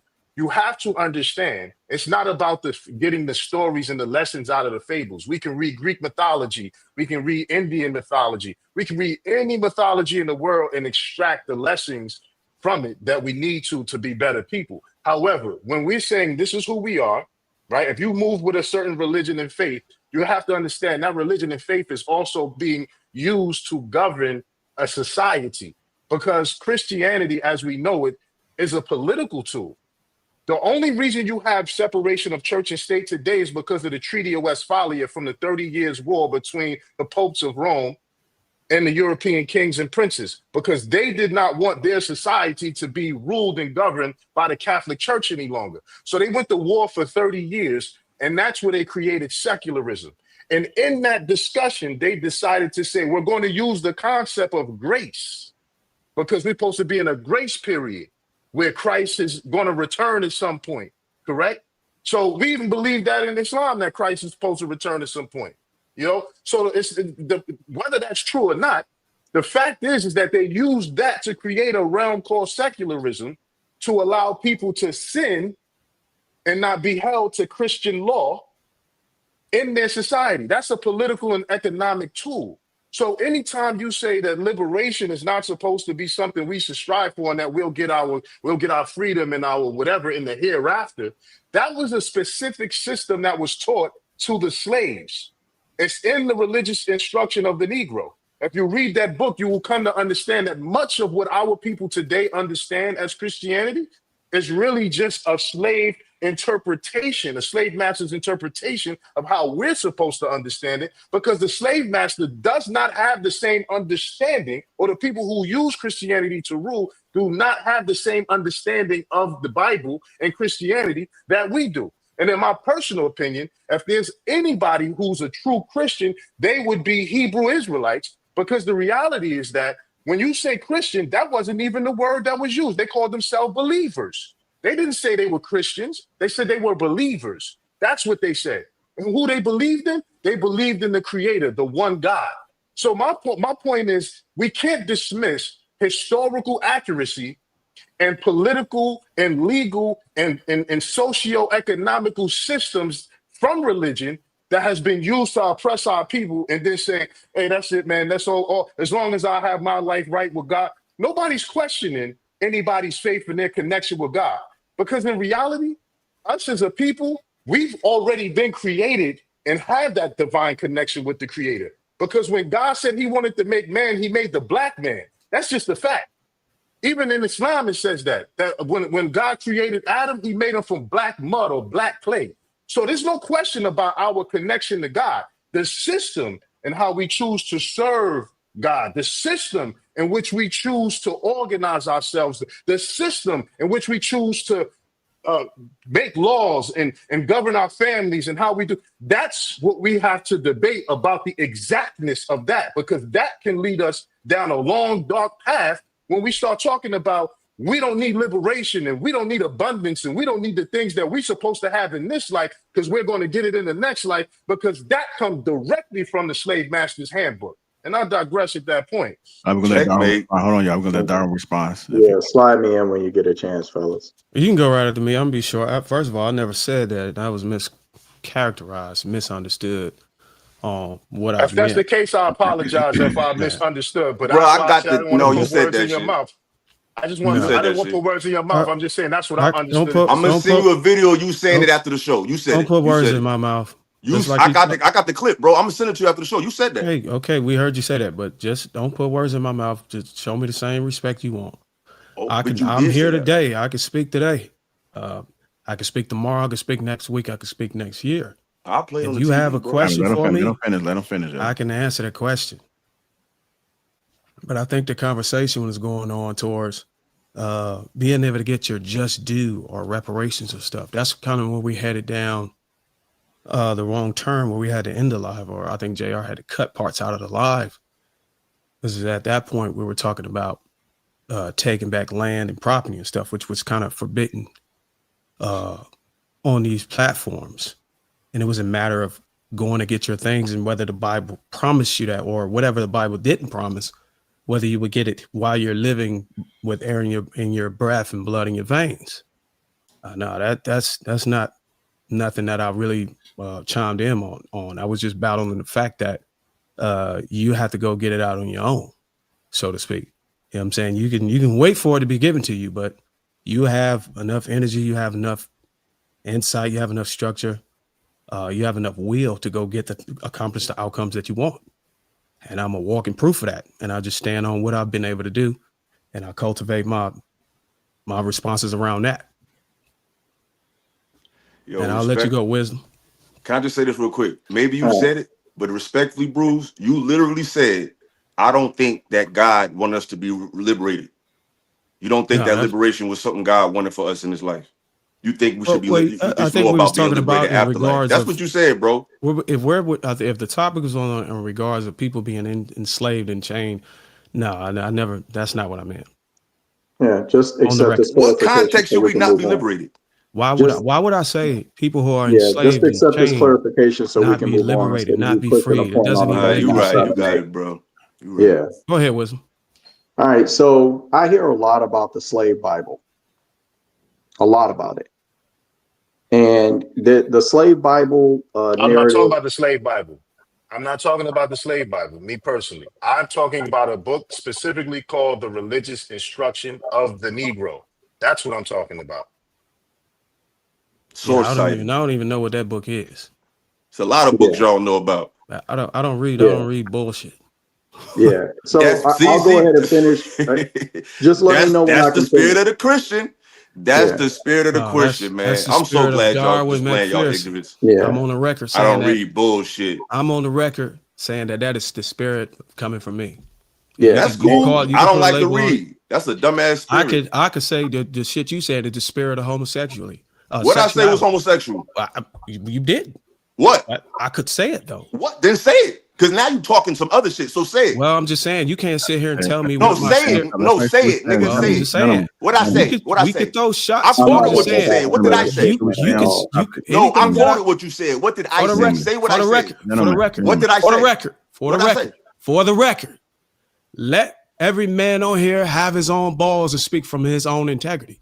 You ain't got to say what I'm saying coming from anything. If I identify with a particular religion or tradition, then yeah, stand on that. But you never hear me say that my spirit or the things I say come from a Christian. So you don't have to put that jacket on me. I don't put no jacket on you. I said something homosexual. What did I say? Homosexual? I was using that as an example. It's false. Just like what you said about me is false. You literally said that on the show, bro. I'm drawing a comparison I'm drawing a comparison how you said some of the things I'm saying come from a specific spirit. I could have said evil spirit. I could have said you could say what you want. Whatever I don't just say whatever I want. I'll prove what I'm saying. As long as you can say what you want, but as long as you okay that you can say whatever you want about somebody else. No, you said just be okay when the jabs come back at your ass. That's all I'm saying. Bro, listen. I'm sorry that you don't read enough, and I'm sorry that your education. Ain't got nothing to do with that. I'm sorry, bro. It's just whatever people are speaking. That you don't like to give people to speak. But it's the third person that had to check you on your lip. I'm sorry. Listen, you don't have to apologize for me because I'm not going to apologize. I'm sorry that you don't read enough. I have my own balls and dick to speak on this panel and talk about where I come from and the integrity of the words and how I articulate myself come from. I never had a problem, and I never need you to tell me where my words came from. Let's get back on task, y'all. So let's get back on task and let brother Wisdom go. I'm just saying, you and your feelings because you can't never. You and your feelings because you've been cooked all day. Let somebody else talk. You don't have every time somebody else talk. JRZ good. You don't have no information. You have no structure. You don't have no report. No, you just don't have no information. No nothing. You don't have any information. I quote my sources. I cite all my sources, bro. Okay, keep citing your sources until you die. I live my sources. Shame and you cite your sources. I'm the living source. It's a difference. Of what? Let's let Wisdom go. Of what? All right, y'all. Come on, y'all. Let's go. Of what you want and what you aspire to be. I don't want to be like you. Hold a candle to. I don't want to be like you. Exactly. Why don't I want to be like you? All right, well, let Wisdom go. I know it's about being like Christ. All right, let's stop. Let's just stop the nigga. Hold on, y'all. Let's go to get back on task, y'all. Yeah. This is chaos, bro. Anyways, I hear a lot of folks, they talk about the indoctrination of Black people to Christianity, as if Black people don't have access to the original information of the Bible. I hear a lot of folks say that. I hear people talk about the slave Bible. I hear people talk about that the Bible's been translated so many times that the meaning's been lost and all of that, right? Black people, the second nation to adopt Christianity as a national religion was Ethiopia. The first was Armenia, 300 years BC, 400 years BC, or AD was Ethiopia. The Okay, Ethiopian I Bible don't is mean to one of the cut you. I oldest. don't mean to cut your I'm wisdom. sorry. Then don't. Then don't. I don't mean to, but I have to because No, I no, you find it don't. You said a disingenuous. whole lot of stuff JR, I we didn't gotta let agree each Yeah, other with. but talk. And I find it Y'all very respectfully, cut this I, off. disingenuous. you know what? I Hey, find it man, very man, you got it. disingenuous. What's gonna happen, man? Do we just keep Hold on. over talking people we Okay, don't agree with? Because if I played that game, then these niggas wouldn't you get to got say it. nothing. Because they You say a got whole it. bunch of stuff I think is You bullshit. got it. But You I got it. still go ahead and let them finish. But I'm going to respond. But you got it. Yeah, I am happy for you to respond, but respectfully, please allow me to finish, Brother Manson. Thank you kindly. All right. So I hear this stuff. So there's something that was called the Dead Sea Scrolls, a 2,000-year-old set of text of the Bible and other books out of the Jewish tradition. And they match that with a transliteration, which is a translation of the literature to the current King James Bible. And it was a 97+% match. The Bible has not been changed across time. It has not. The word of God has endured. It has not been changed. The translations haven't changed it. None of that is true. It's all bullshit. The slave Bible, right, is a Bible that was used primarily in the Caribbean, and it was by a handful of plantations in the Caribbean, a handful. Though now I'm not saying that white folks didn't try to mutilate Christianity to justify them doing whatever it was they've done throughout the past. But this idea that black people don't have access to the whole Bible, that the Bible now is some different text than it was when it was first put together, that the translation has been lost, that the information is unreliable. I would petition you guys, instead of repeating this bullshit about a religion that you don't follow, right? Which is insulting to people who do follow it. And then getting mad when people correct you on your misunderstanding because you think that you're supposed to be able to spread misinformation about their religion uncontested. And then you think that people just don't like to read if they don't agree with the shit you came up with, right? And instead of that, I petition you to read for yourself so you can trace the lineage of the information in the Bible. And you'll see that the Dead Sea Scrolls are 97+% match for the King James Version of the Bible. Okay? The information has not been changed. It's not kept from black people, wasn't pushed on black people. The oldest Bible that we know of in all of the world is in Ethiopia. And Ethiopia became a Christian nation in 400 AD. So black people didn't become Christians because of colonization. They became Christians because they saw the faith and they believed it. They accepted the gospel. There you go. So wisdom, you made some good points, but I think you are a little incomplete, sir. So when you talk about the Dead Sea Scrolls and things that would actually go to the Hebrew scriptures, I don't think that's much of the contention. Most of the contention would be New Testament scriptures. So Absolutely. when you say, I don't know if anybody up here speaks other languages, Spanish or something else, but we know for a fact some words and some phrases do not translate. So we have things, Brother Wisdom, like the epistles of Paul, which are 13 of them, which most biblical scholars say that 6 of them are forgeries that somebody else wrote in the name of Paul. We have your Gospels, Matthew, Mark, and Luke, that were not written by Matthew, Mark, and Luke. They were written by we don't know who wrote it. And these names were later given to these scriptures, Brother Wisdom. Then we have things also, I'm sure everybody's familiar with what happened with Nicaea, right? So when we talk about Ethiopia and these neighboring places in Africa falling to Christianity, I mean, you already have Rome and Greece ruling and having a very heavy influence in Northern Africa, because that makes sense. So then we have the Arius conspiracy where you had the people in Northern Africa that didn't accept Yeshua as being the same as God. And Constantine called this council, and then they kicked him out because people didn't want to agree with him. So I will agree with you when we talk about some of the things that in Qumran and the other places regarding the Dead Sea Scrolls, but I think that typically the contention isn't with the Tanakh or the Torah. Yeah. It's typically with the New Testament scriptures, because for a fact, these things have been messed with, where we have the things like the Johannine comma in the book of Paul that was added into the Bible in the 17th century. Those are things that we just can't get around, sir. I'll And land on that. yeah. So I think the brother Wisdom's a good brother. I'm not here to question anybody's integrity on this platform. Okay, let's get that straight. But I think it's very intellectually dishonest to convolute so much. I don't know when you became Christian. I know you said 5 years ago you had no faith in I don't know. I'm just going off what you said. But I happen to have grown, like I said, I grew up Christian and I studied all of the religions. Let me just clarify a few things for you. I actually happen to be married to an Ethiopian Eritrean woman. So I know that they do not follow in Christianity the same doctrine that Black Americans follow in their Christian understanding. So when we're talking about Black people being Christian, the issue is not Black people being Christians. The issue is the lies of colonialism that were spread through colonialism and the understanding of Christianity as it was taught to the slaves. So this slave Bible that you're talking about, I never mentioned the slave Bible. I mentioned religious instruction of the Negro, and I posted the link in the chat. And the book is I don't know if you read that book, because I never talked about a slave Bible, but it's in the chat. So the source shows that there was a specific understanding of how Christianity was supposed to be taught to the slaves. And that is the current understanding of Christianity that our people in America, not Ethiopia, our people in America have an understanding of.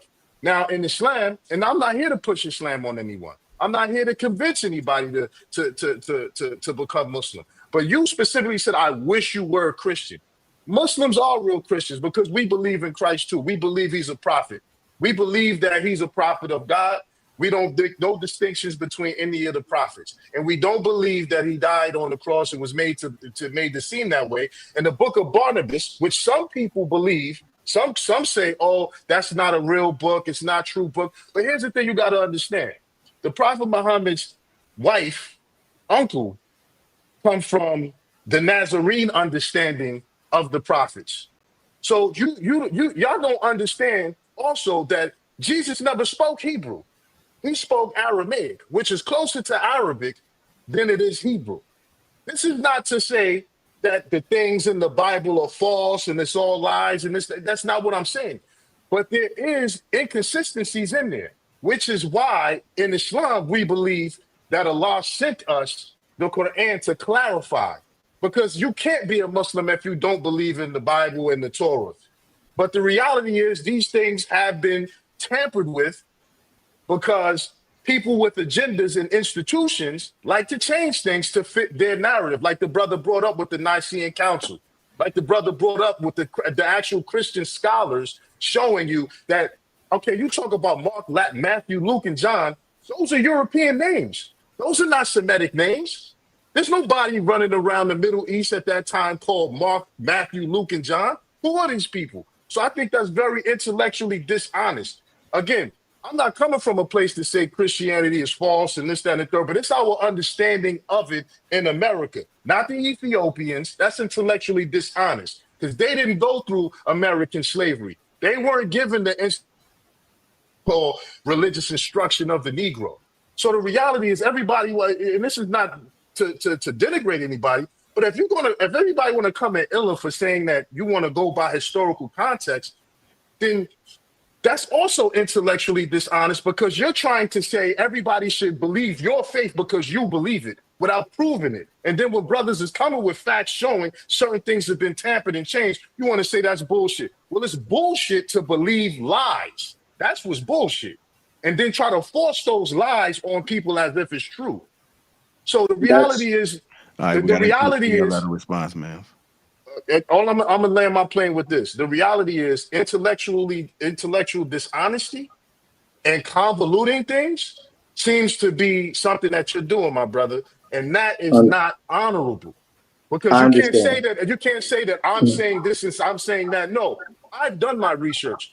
I know what the Bible says. I know what the Christian scholars have said. I know what all of these different systems are saying. I don't know who you're Mhm. talking to, but that's not me. All right, that sounds fine. For me, because I don't agree with your facts, I just think that you're wrong about stuff, right? Facts is But not I don't. something you can agree with. Hold on, Master, you gotta let Yeah, him I finish. know. Well, Okay. I'll so digress. yeah. Sorry Well, about that. the assumption is that what you say is factual and that what I'm saying is false. My assumption is that what I'm saying is factual and what you say is false, right? And saying that if you don't agree with my set of facts, it isn't because you actually have different information than I do, or you believe some different information than I do. It's that you are being intellectually dishonest. I don't think you're being intellectually dishonest. I think that you believe every word that you're saying. I just think you're wrong. No. That's So not the You gotta let him conflict finish, here. Master. Let him Oh, finish. yeah, just let me finish, brother. Because I just listened to a whole bunch of intellectual dishonesty bullshit, which is an accusation about my integrity and me being straight up. And I don't have a problem being straight up. I'm telling you what it is that I think based off of what I've read. And what you've read and what I've read, who knows which one of us is right? That'd be a great conversation for you and I to have, respectfully. But to operate under the assumption that our disagreement comes from intellectual dishonesty is some bullshit, and you can keep that. All right. That's number one. All right. okay. And number Mhm. two, when it comes to the idea that the Bible has been changed, okay, I understand because I used to think too that the Bible was changed. So I set out specifically to figure out what these changes were. So you had the King James Version, which came out in 1611. Before that, they used the Geneva Bible that was created in the mid 1500s. And before that, they used the Vulgate and the Septuagint, along with the Tanakh, right? And there's ancient copies of books in the New Testament that were part of the Dead Sea Scrolls as well, like the Book of John, the Gospel of John, and it is a word for word translation, word for word, word for word. In the beginning, there was the word for word translation. So you're right, to the brother to my right, that not every word translates exactly correct, right? Like the word Tesla, which is a Hebrew word that refers to a type of respect that is beyond like anything you could possibly imagine, being translated as the word fear. And you have the phrase, the refrain in the Bible mentioned 86 times, fear of the Lord, fear of the Lord, fear of the Lord, fear of the Lord. But it's actually talking about the word Tesla, which is a level of respect that is not terror, right? So not every word translates directly, but the words that they chose to translate are to give the same idea or same concept. And so that's why biblical scholars who care about trying to keep the corpus of the Bible and the doctrine of the Bible across time, people that read these different languages, they check them. It's not like the book was translated from one language to another language to another language to another language to another language. It was translated from the original Hebrew into English, from the original Greek into Hebrew, from the original Aramaic into Hebrew. And also, last point, and I'm gonna land on this, to the brother that said that Jesus didn't even speak Hebrew, he spoke Aramaic. He spoke Hebrew too, but he spoke Aramaic. And he also spoke Greek because that was the English of the time, because it was the language of trade of the time. He also spoke Egyptian because he was raised in Egypt. And like many people that we experience nowadays that are from foreign countries where they speak 4, 5, 6, 8, 9 different languages, right? That was true for Jesus too. Spoke a lot of languages. Okay, All right, that you so I'll landed your land there. plane. Yeah, but that's also again back to your intellectual dishonesty and your bullshit. There's no such language called Egyptian language. What language is the Egyptian language? I don't know, but he spoke the common tongue Exactly. of Egypt. Exactly. No, there's no such language called All the right, whatever Egyptian the common language. tongue of No, no, Egypt no, no, no, was, no, he no, no, spoke no. it. Don't do whatever. Don't It's do not whatever. a This is about whatever. being factual. You No, just said whatever. You can't that's flick fine. it You off can like tell me that. the language. You can tell me the name of the language. I don't know I'm off not the going to top of tell my you. head. You should do the research. The same way you All try right, to well, I can do denigrate. the research, but that Hold isn't a on. plane. Right. The same way you try It to. doesn't go against I'm what Are I you landing just my said. plane. serious, Hold on. I'm bro? landing my plane. Hold It on, You doesn't landed go against yours. what I just You said. landed I'm your just telling you plane. that he spoke You the landed your language plane, my brother. in Egypt. You He spoke. spoke Greek. It was I the had to common speak. tongue. He didn't Listen, speak all right, one I'm language. speaking. wisdom. I'm Let speaking. him finish. You Yeah, had he your didn't speak chance. one Let me language. respond. Let me respond. There's no such language called the Egyptian language, and he never even responded to all of the stuff the brother said had spoken about as far as all of the inconsistencies. If I ask you right now, when was the Hebrew language? What is the ancient Hebrew language? He wouldn't be able to tell me because he didn't even know what the Egyptian. There's no such thing as an Egyptian language. The current Egyptians speak Arabic. That's what they speak today. And then during those times, you had different languages, but there's no such language Oh, called so you the don't know Egyptian. I'm either. not finished. Look at I, that. He don't I don't know know either. what. Hold on, wisdom. I Let don't him know. finish. Wisdom. I don't know what. I just told you. There's no language called the Egyptian language. They speak Arabic today, and they spoke a collection of the different Coptic languages that existed during that time. And what The the original Europeans people, call the hieroglyphs is known as exactly, that's Metuneta. It's called known as Meta-Neter. It's called Metuneta. And then you also have Melodic script, Demotic script from Lower Egypt. I just went to Egypt this year. I've been to Egypt. I've been there this year. There's no such thing as an Egyptian language. So also, again, when I was talking about what he's saying is bullshit about convoluting things, he tried to conflate black people being Ethiopian Christians with black Americans understanding Christianity today. Two completely separate different things. They're not the same thing. Then when he's also talking about the translations of it, he's also being intellectually dishonest because the books that were supposed to be included in the Bible, there were several of them. During the Nicene Council, they restricted what books they were going to include in there. There's a documentary with the Greek Orthodox Church. A brother went there to do some research, and he spoke to one of the church fathers there. And the church father gave him a book about Jesus' brother James, right? And the books, and he says, well, it wasn't a book; it was a letter that Jesus' brother James wrote that they hide in that particular church, where the letter says that there are people going around saying my brother is the son of God, when he didn't say he was the son of God. He said he was the servant of God, right? And the guy asked him, well, why isn't this a part of the Christian understanding? Why don't y'all release this book? Then he explained basically that this politics is why they just buried it or whatever. So the whole point is, what he's not telling people, and what he's being intellectually dishonest about, is that the current understanding of Christianity is based on the Pauline doctrine. It's based on Paul and his letters to the church. It's not based on all the things he's trying to make it about. That's the current understanding. And then what comes out, and that's Catholicism. That's the basis of Catholicism, right? So if he's not a Catholic, then he's telling you as a Protestant, which comes out of Catholicism. See, they want to ignore the evolution of Christianity and how it got to our people here in America and through the transatlantic slave trade. I don't have a problem with Christianity again. I believe it's better to be Christian than to not be Christian.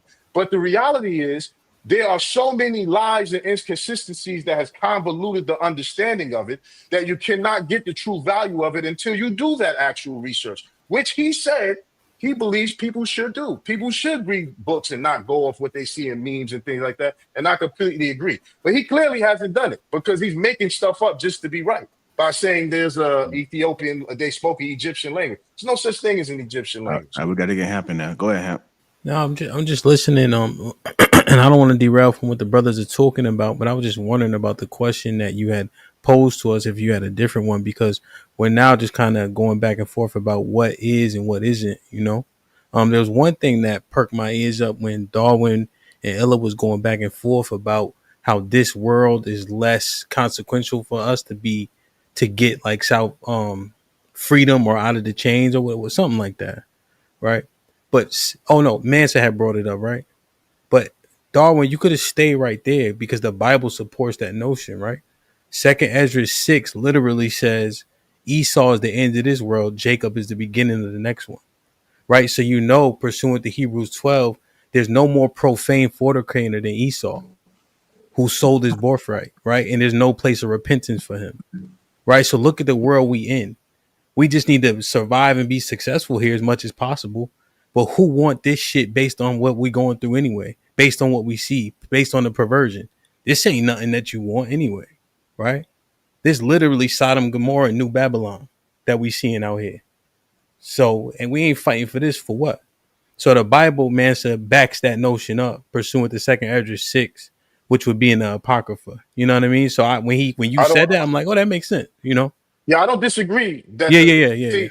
I'm just saying, but I gotta go real quick. You And heard. again, no malice Okay. to no Yeah. malice to anybody. You know what I mean? It's all Mm-hmm. love. But Mm-hmm. I agree because what happened is our people are so connected to God on a basic biological level that we took those bad instructions, we took those bad teachings, the way they was instructing us, and when we heard the story of Moses, we was like, no, they Pharaoh. We the children of Israel. We're going to escape. We're going to get free.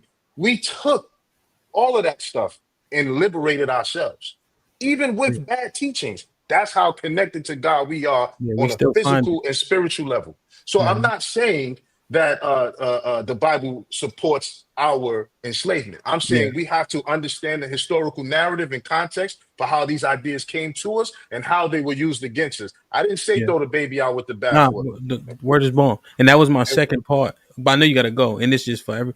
I agree. Christianity is not the Bible, right? The derivative of Christianity seems like it comes from the Bible, right? But Christianity is the religion. The Bible says a whole lot of things that don't support a lot of the Christian notions and doctrines.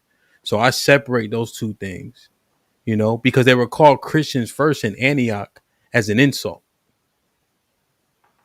So just thinking through, and there's been so much to say, so I don't want to belabor any, be redundant on any Now point. you're all good. We're gonna go to HD and then we'll get final thoughts. Yeah, for sure. Sorry, I was late. Missed a lot.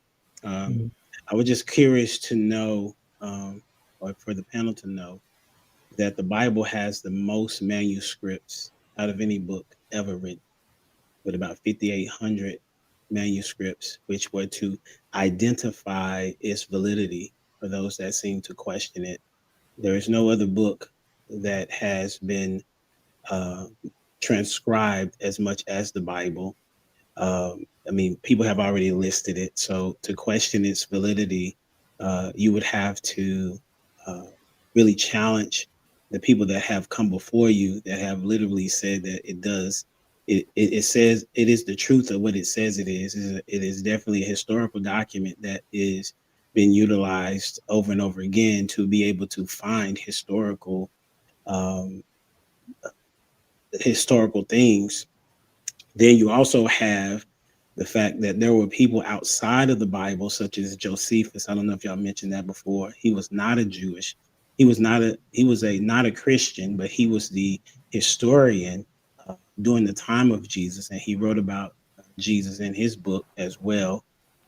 And so the validity of the Bible has not, has been shown and talked about for the longest. The reason why the printing press was even developed was so that they could spread the gospel through written language.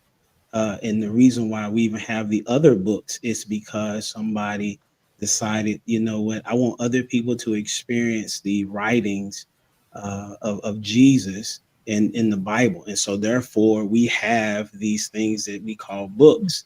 My question to the individuals that seem to disagree, how do you disagree with 5,800 manuscripts that have the validity to show that it is unquestionably the truth? And also, what would be wrong with following after what the Bible says? If you believe Jesus existed, then why not believe in what it is that he said to do? Now, if there's individuals that do not carry out the law correctly, that doesn't change that the law is correct.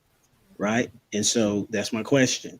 If you believe in something that is less valid than 5,800 manuscripts, and if so, where are the manuscripts for your particular book that you subscribe to?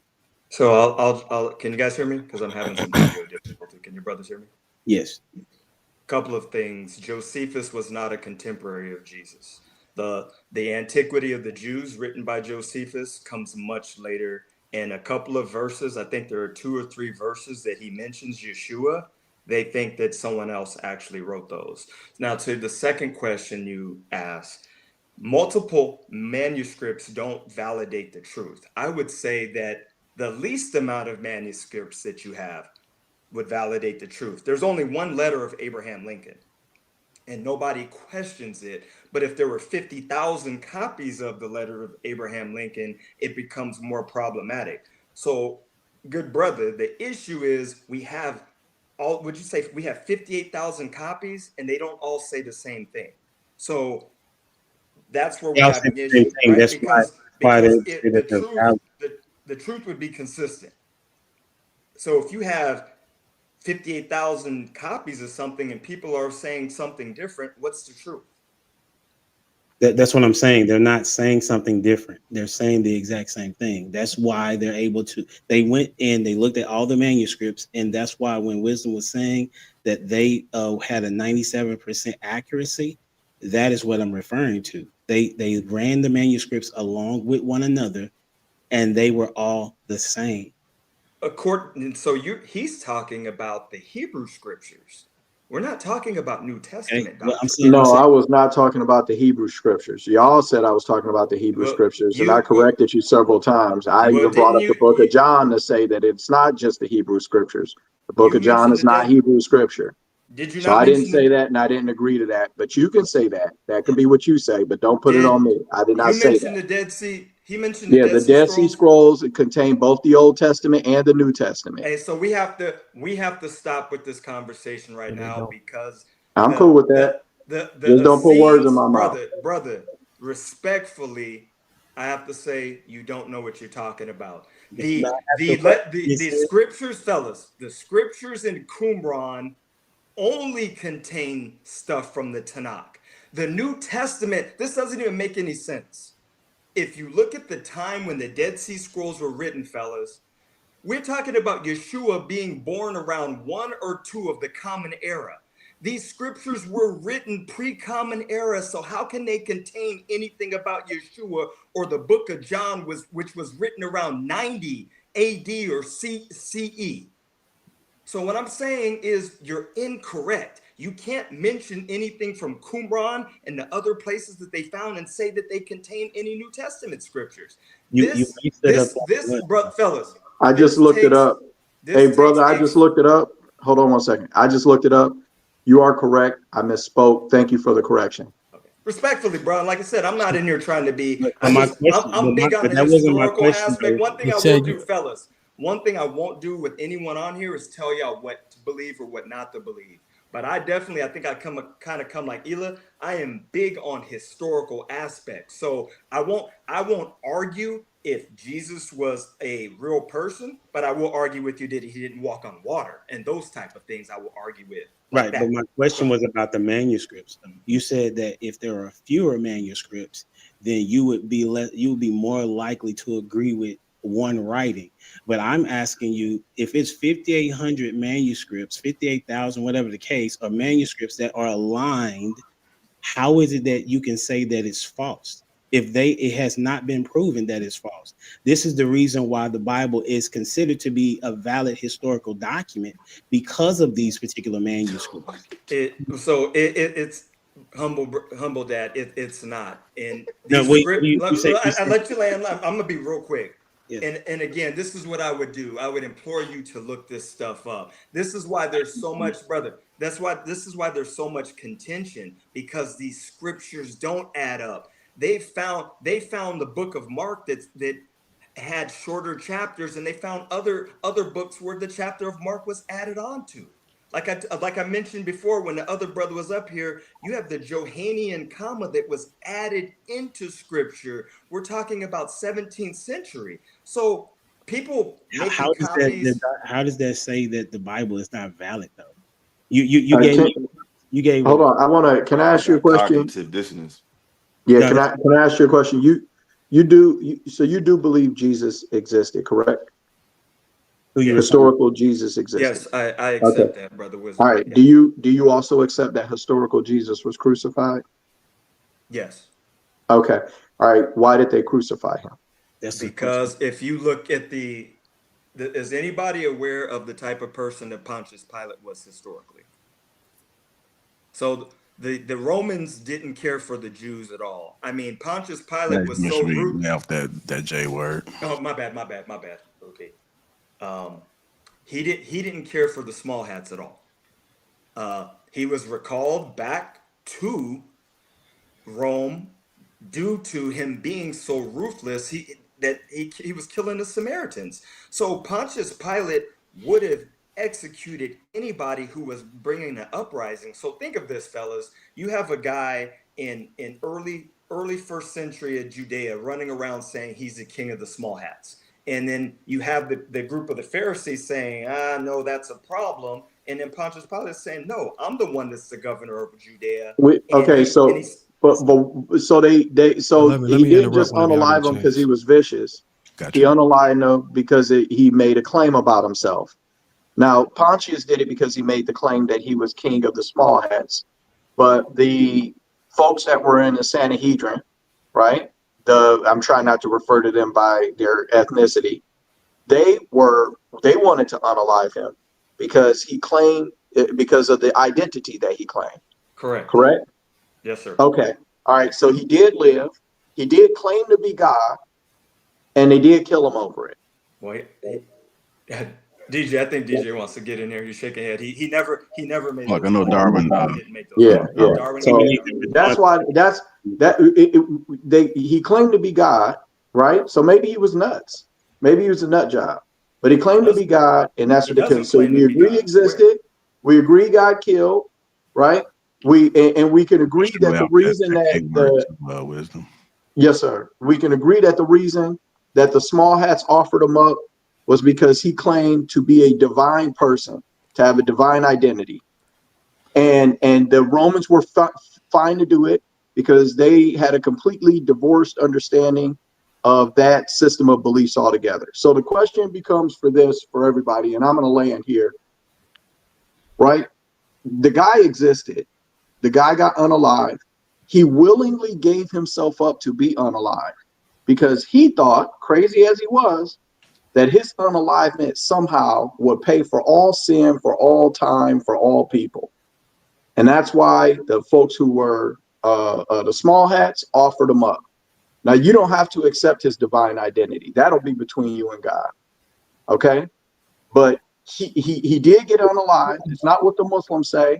Allah didn't hide his death and put somebody else in his place so that he could get unalived. And it wasn't really him. And it was really a trick with God.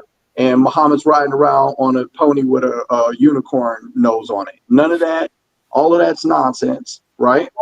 And the idea, that the idea that he was divine is what we have to answer for ourselves. So some of us are going to believe that, some of us aren't. Gotcha. And I wish everybody the best with whatever they decide. Thank you. Let's go ahead and get Darwin and happen now. All right. Hopefully they answer your question, Humble. I don't even think it was answered. No, they didn't answer. But what I will ask, just piggybacking off your question, just to get some clarity, are y'all saying if a piece of doctrine tell you, hey, you need to sit down when you take a shit, and then someone comes in and adds on there, after you take a shit, you need to wipe your ass? Are we saying the doctrine is invalid because someone added extra instructions? What the man? Can I respond? Can I respond? Or say gonna respond? Cause if somebody can let somebody answer it, unless you want to. The thing, it's not even about answering. It's the nature of your questions. It's like the nature of y'all Let questions. somebody else answer if you don't want to answer. No, I'm just saying. Anybody else want to answer? Well, the answer would be yes, out of that context of what you offered. Thank you. If they add something that doesn't make sense or perverses the original instruction, so the transliterations that we read start to perverse the original instruction, which is why we particularly lean on the King James because it used the Texas Receptus, the Greek Septuagint, the Dead Sea Scrolls primarily to compile the King James. And it actually tells you italicized words were added as an example, to make sentences complete. And then you even see fault in there. You have Easter in there, which is an issue. You have uh the word Lucifer, which is a Latin word. It's only in the King James one time. So you have these things that you got to understand, you know. Right And now, how do so you instead, grade whether it's perverse or not? That's based off of somebody's own discernment and principles to be so able to like for detect instance, or like determine whether this I'm a, stuff that's added is here's not a here's a good aligned with example. my morals. Here's a good example. Acts 13:1, right? In the King Mm-hmm. James, it says Peter, who was called nigger, right? Mm-hmm. In an NLT, it'll say Peter, the black man, But then what does the NIV say? The dark man or something like that, right? But the King James says nigger, and if our people see that, what would they say in their mind? Okay, so But when now they that start sounds like transliterating it translation. to make it Okay. so transliteration, right? They say, Okay, I don't transliteration. want So I there's a don't want difference. these people to get active, so let me change it up a little bit more, and now boom. Now that meaning is lost because you got all these different transliterations that take So you away from the you're original speaking on meaning. transliteration, not necessarily adding entire new context. They are though. That's the point, right? So if So it says let me ask you this: if it was transliterated in a way that it was morally accepted, the terminology, would it be still a problem? it is, yeah, that's what I'm saying. It What is. I'm saying, if they would have just kept it as dark man in the other language or whatever way it was transliterated, what I'm asking, would it still be accepted? Because now we know there's a negative connotation with the word nigger with Peter. Because of perversion, right? Right. So now if we go ahead and say, yeah, so that's the problem with transliteration is that you can put a spin on it, but if you just translate it directly from the original text, now that isn't a spin. That's the word that fits, right? Yes. That's Right. the word that makes sense Right, there, but it which doesn't. is But why it you doesn't have to take refer. away the validity Man, of. the Well, interjections are it can. I want to untimely. give one. I'm If I trying to can give understand, one like when we example. conversing, Oh, my bad. do we speak at once? I'm just trying to make sure that I'm a part of that. So what I'm saying is, right, if you transliterate it, you take it away from the original meaning, it loses the meaning, right? That's just it. Or mistranslation. The Yeah, or you can mistrans. Yeah, virgin birth myth, right? That is yeah. talked about in Matthew Mhm. and I think Mark, and then they try to say it's talked about in the book of Isaiah. And they always And quote, it's well, he's not. called Emmanuel and all that. And I love to take my Christian brothers and sisters to that verse and we read the entire chapter and we see the looks on everybody's face. It has nothing to do with Yeshua. So, Darwin, that's where it's important, good brother, because we can mistranslate Batuya and Alma and it changes the entire story. Yeah. I'm gonna So land you on that because I know Ilob's been wanting to hop in. Yeah, I'm gonna say this, and I'm out. Just a lot of funny stuff said, but I just want the people to see because I don't care what. It's not about trying to convince anybody on this panel. If you look at, I just want the people to see. You see two different mindsets. You see people who have beliefs and they're not imposing. They just showing you what history says and what study can show you. Then you see another group of people who just shame you for having the audacity to think. No one is saying that God is not real. No one is saying that Jesus didn't exist. What we're saying is it's just coincidence that the book used by the people that conspired to control you economically and politically used this particular book and a particular institution of Christianity to affect you. So it shouldn't be radical or alarming for people to say, hey, this book isn't necessarily the end all be all to knowing who you are. You can take this book, but you can also learn other things. And there's historical proof to back that. So for people to keep sitting here, it seems like all men want to, some of y'all just want to hear is Do you believe in the blood of Jesus? It's like that's the litmus test for y'all thinking, and that doesn't mean anything.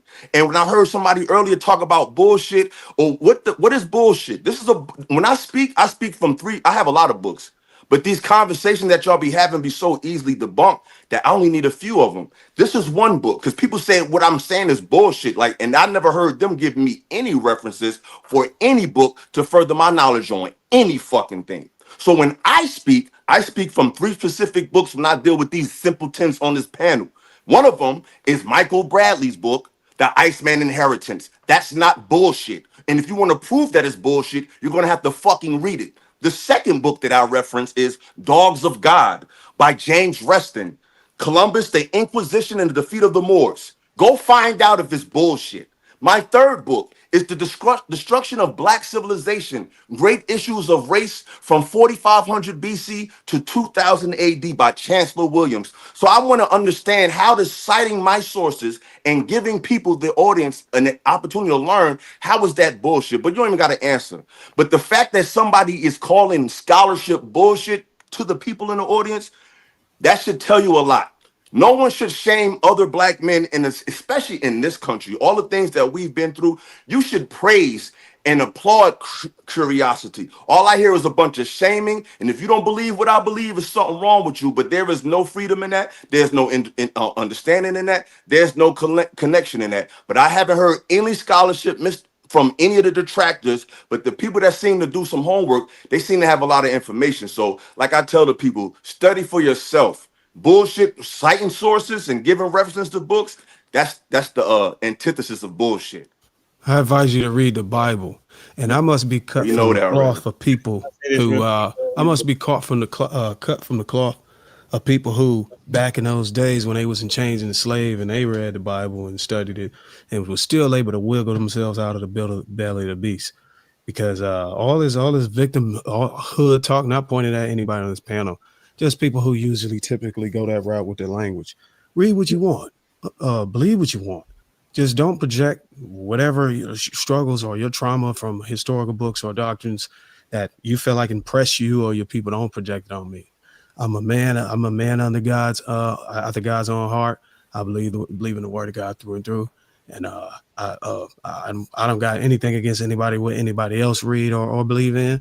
I'm gonna continue to study. I appreciate people pointing out things that I could have stood on whenever I had a good point. I think DJ Hemp showcased that a number of times on these panels. It just lets you know that I need to get more well-rounded with what I'm reading and actually expand my horizon on what I try to understand. And that's why I appreciate just being around people who are willing and thirsty for more knowledge. So maybe one of those days, DJ Hemp might say, "Hey, bro, come over here and come to the study with us so we can show you some of those things that you've been missing that I've been having to point out so you can be more articulate with yourself." And I'll be honored to take that invite. For sure. Want to say something, Humble?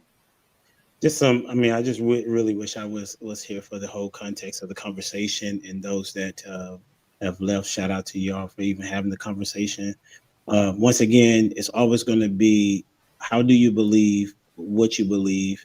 To say that this particular book is better than another book, you definitely would have to. You don't necessarily have to read it, really, because in the FBI, one of the things that they do is that they don't teach you what the fake is. They literally say this is what the real dollar bill looks like, so that you can be able to see what the fake is once you see it. And so as it relates to books, I've read several different books. I've read and I studied to see what the Bible would be, and even if I wanted to go that direction or not. And all roads point to that the Bible is valid. People have used it incorrectly, right? The way that I see it is that if you have this many manuscripts to say that this book is true, and it also has led to discovery of historical monuments over time, and even still to this day and age. And so even by following the book, those people, it has been studied that people that lean heavy on religion, specifically Christianity, also kind of do a better job at if they're living it out correctly, they have a better sense of self than those that are just saying things without having validity to them. So I would just challenge everybody to definitely go search for yourself. There have been many atheists that have, there's a book called Case for Christ, who he was an actual atheist, and he went to go study to disprove God and end up finding out that he was wrong himself. That's been time and time again that's happened. And once again, I think this is a really good conversation. And there should not be a situation where we're having to yell at in each other if we're just trying to have a conversation and learn from one another. And as a Christian, we are supposed to win people or present the gospel to people in a way that they will be able to receive it, right? So if someone's not doing that, then they're not following out the tenets of the Bible. So I would say read the Bible first and then read all of these other books, and you'll see for yourself, because he says, seek me and you'll find me. If you seek me with your whole heart, you'll find me. So I think you made some good points, and I agree with you. I think the tenets and principles of Scripture, like you and Darwin are saying, I think if you just follow those, you'll have a good life. That I do have an issue with a couple of things, Humble Dad, because you mentioned the FBI. And me being a former investigator, what we do is we follow a nexus of evidence to come to a conclusion. When we do that with Scripture, we often come to conclusions that these things didn't happen. So, yes, I mentioned that the Bible is part historical, allegorical, and metaphorical. Are you guys familiar with the Iliad and the Odyssey? Yes. Okay, so we would never say that all that stuff was true, and we know that Sparta actually existed. So you can have stories that have truth in it that are hyperbolic. Moses being a real person does not offer proof that the Red Sea was parted. You have to have a nexus from point A to point B. So you mentioned again that all of these copies just mean that somebody was copying copies. No, respectfully, no more, no less. Having more copies of something doesn't make it stronger evidence. That's why I brought up the letter of Abraham Lincoln, or we find there are letters of like Julius Caesar or Alexander the Great. There aren't 15,000 copies of that, but there's way more evidence to prove that Alexander the Great existed than ever for Yeshua. Can I interrupt you real quick with a question on the copies thing? Go ahead, sir. So you said having more copies, I guess it disorientate the validity of whatever the doctrine is or the documents or publication or whatever. But if you have the original copy, what does that mean? Can you bypass all of the added copies and get to the truth that way? Well, the original copy, I'm sure you guys are familiar with the law of best evidence, right? The original is the strongest. If you can find an original, but we can all come to agreement there are no original copies of anything. There is no. When we talk about the Dead Sea Scrolls, they're finding fragments of things. I think the Isaiah scroll is actually the one complete thing. Everything else, guys, I hope you guys know they're finding fragments of things. Are you saying there is no original copy? No, that there are no original copies of anything. Then I guess my second question to what you're saying is, you said it's historical. So which parts would you say are historical? So I would give you a perfect example. We know that Cyrus the Great just historically was a real person. We know that Nebuchadnezzar of Babylon was a real person. Nobody argues really that Paul was a real person. Pontius Pilate. So there are plenty of people that we can mention in scripture that existed, but the existence of them doesn't make the other stories true. So that's all I'm saying, brother. Question to that. So you say that. So what are you basing on that Paul was an actual person, Pontius Pilate was an actual person? What are you deriving that from? Historicity, documents, sources outside of the Bible. So what I look at when we look at anything, right? Obviously, direct evidence is the strongest evidence. If there's like a grave site, so say we can't find a grave site of someone, then we look at, are there any writings of that person? No writings. Are there contemporary societies talking about that person? So if we do the comparison of Yeshua, nobody mentions Yeshua outside of the Bible. You have Josephus, who comes along, and you can look at the dates of Josephus in the antiquity of the Jews. Josephus comes along much later, but if you look at someone, what'd you say, brother?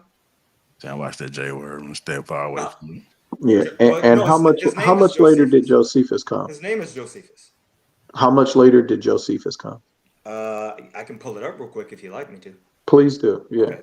And then there's also Pliny the Younger, right? Yes, all of these guys are not Tacitus, right? Right. So Yeshua passed away, they say around 33? 33 AD. 33? So Who is 33 AD. Yeah. That's who So you we look at how come there are no sources? Why isn't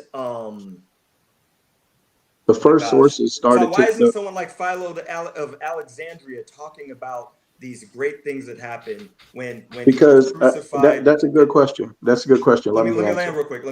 Oh, I'm sorry, because I thought you were asking. Go ahead. When we talk about when the veil was split, when he was crucified, and then we had the Walking Dead, nobody outside of Scripture talks about these things. So this is why I would say these things are being hyperbolic stories. They're not factual things because nobody mentions these things. All right, now let me respond to you really quick. All right, so none of the people during the time of Jesus had a problem with him doing miracles. They just thought he was an Egyptian mystic, because people at that time, they believed completely in signs and in miracles and in things of that nature. So that wasn't something that was a big deal to them. Even raising real quick, somebody. I wanted to answer your question. So I didn't ask a question. Real quick, because about Josephus. Go ahead. Josephus wasn't born. He was born 4 years after the death of Yeshua. He was born in 37. Yeshua dies in 33. Not a Okay, that's fine. But when did he write what is it called? The Annals. Yeah, but anyways, when you can find that, I'd appreciate you interrupting me for that as well, if you get a chance to. And then, in addition to that, you look at Alexander the Great. The first biography of him was written 600 years after his death. You look at Julius Caesar. Hundreds of years passed before anybody wrote about him. They wrote about his death. And so Jesus, you have them writing about his death, both historians and the Gospels, within 20 years of his death. So I push back against the idea that the standard that you apply for the validation of the existence of Jesus is different than the standard that you would apply for, Alexander of Macedonia. Well, I would say I'm consistent. And then in addition to that, the idea that the people who wrote about Jesus were people who were hated the movement, and that's what inspired them to really write about him. If there wasn't a movement afterward, then he would have been just like many other people during that period of time, because he died of slaves unaliving, right? He was the way that he was unalive was they would not execute a Roman that way, because being a Roman citizen placed you above being able to be crucified, because it was specifically for slaves that had no citizenship in Rome. So that his unaliving wasn't a big deal, and everybody didn't just sit up and write a whole bunch about it at the time, isn't outside of the norm either, because he's died a slave's death. Can I interrupt? So all of these things, and he was a poor man. He wasn't a rich man. He had a following, but this is a poor man who lived basically on level with a slave, who died with absolutely nothing, and was executed with other people, with like 3 other people at least that we know of, 2 other people at least that we know of that he was hung up there with. So the idea that all of this stuff should be better recorded because of what happened afterward and the fame that he accrued afterward, it's a misunderstanding of the context of the moment and the person in that moment. Hey, Ham, let me 2 answer questions. him just real quick. Go ahead. So, because he mentioned, you can't even mention Yeshua and Alexander Macedonia in the same ways because there's overwhelming evidence for Alexander. You have cities named after him. You have the Persians and other people talking about him during his time, and he has his own money. None of those things, we have no depiction of Yeshua. We have several depictions of busts because they weren't taking pictures of what Alexander looked like during those times. So I applied the same thing, good brother Wisdom. There's just the evidence of Yeshua, which I told everybody in the panel, I already accept that he was a living person. It's just the evidence for him and the things he did isn't very strong. And that's all I'll say. Go ahead. Okay, So I got two questions. Just from an educational point, just trying to understand. Number one, what's more important, especially for our people, because they look like, for the most part, by the skin tone, we represent the same people.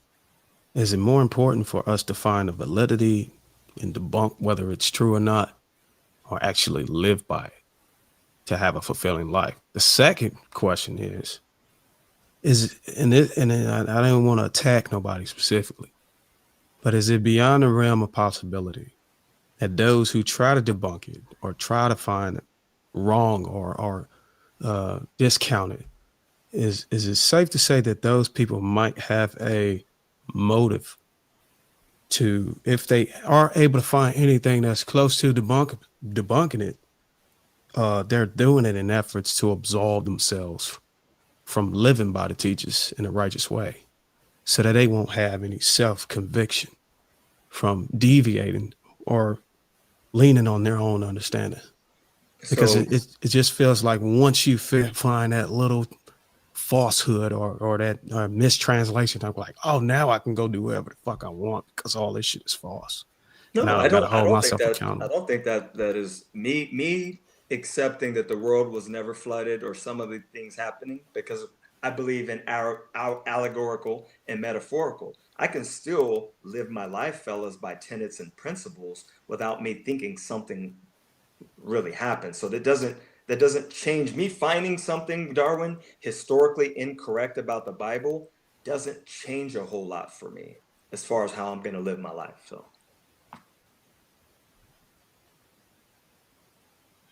I would say this one thing to you really quick. Oh, were you about to speak, brother? Because I know you were waiting.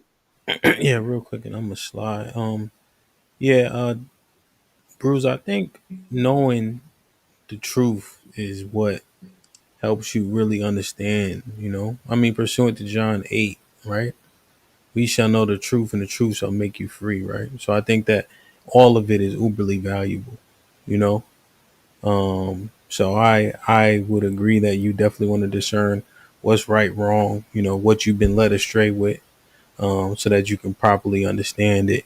Thoroughly. So I would say that is all important. What about living it? I get it, trying to properly understand it.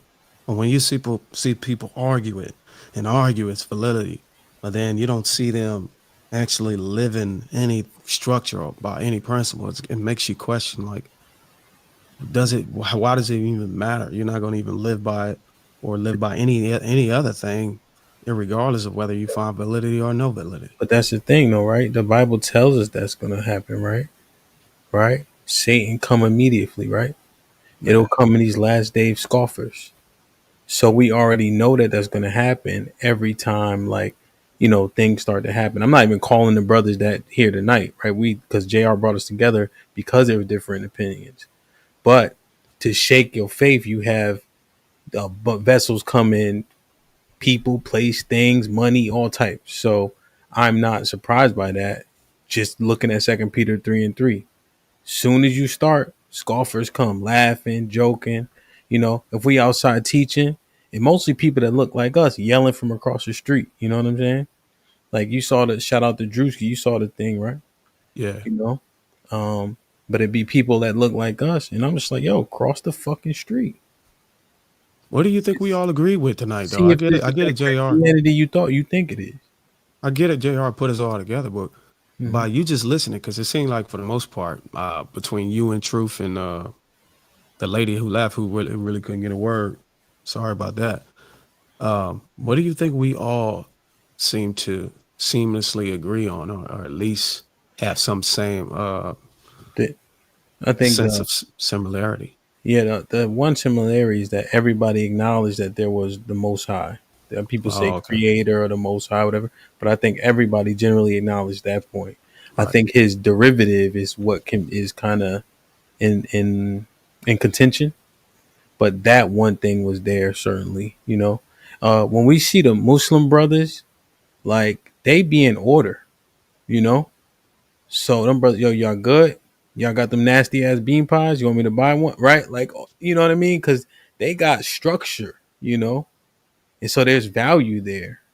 And a lot of times we can commune together because those are our people. Even in the cow too, the Israelites are the chosen people in the Quran. Also, you know, the Honorable Elijah Muhammad brought that out. I think even before Abba Bivens. So we look at that and we say, yo, now there's things we don't agree on, obviously, right? But there's a lot of value there.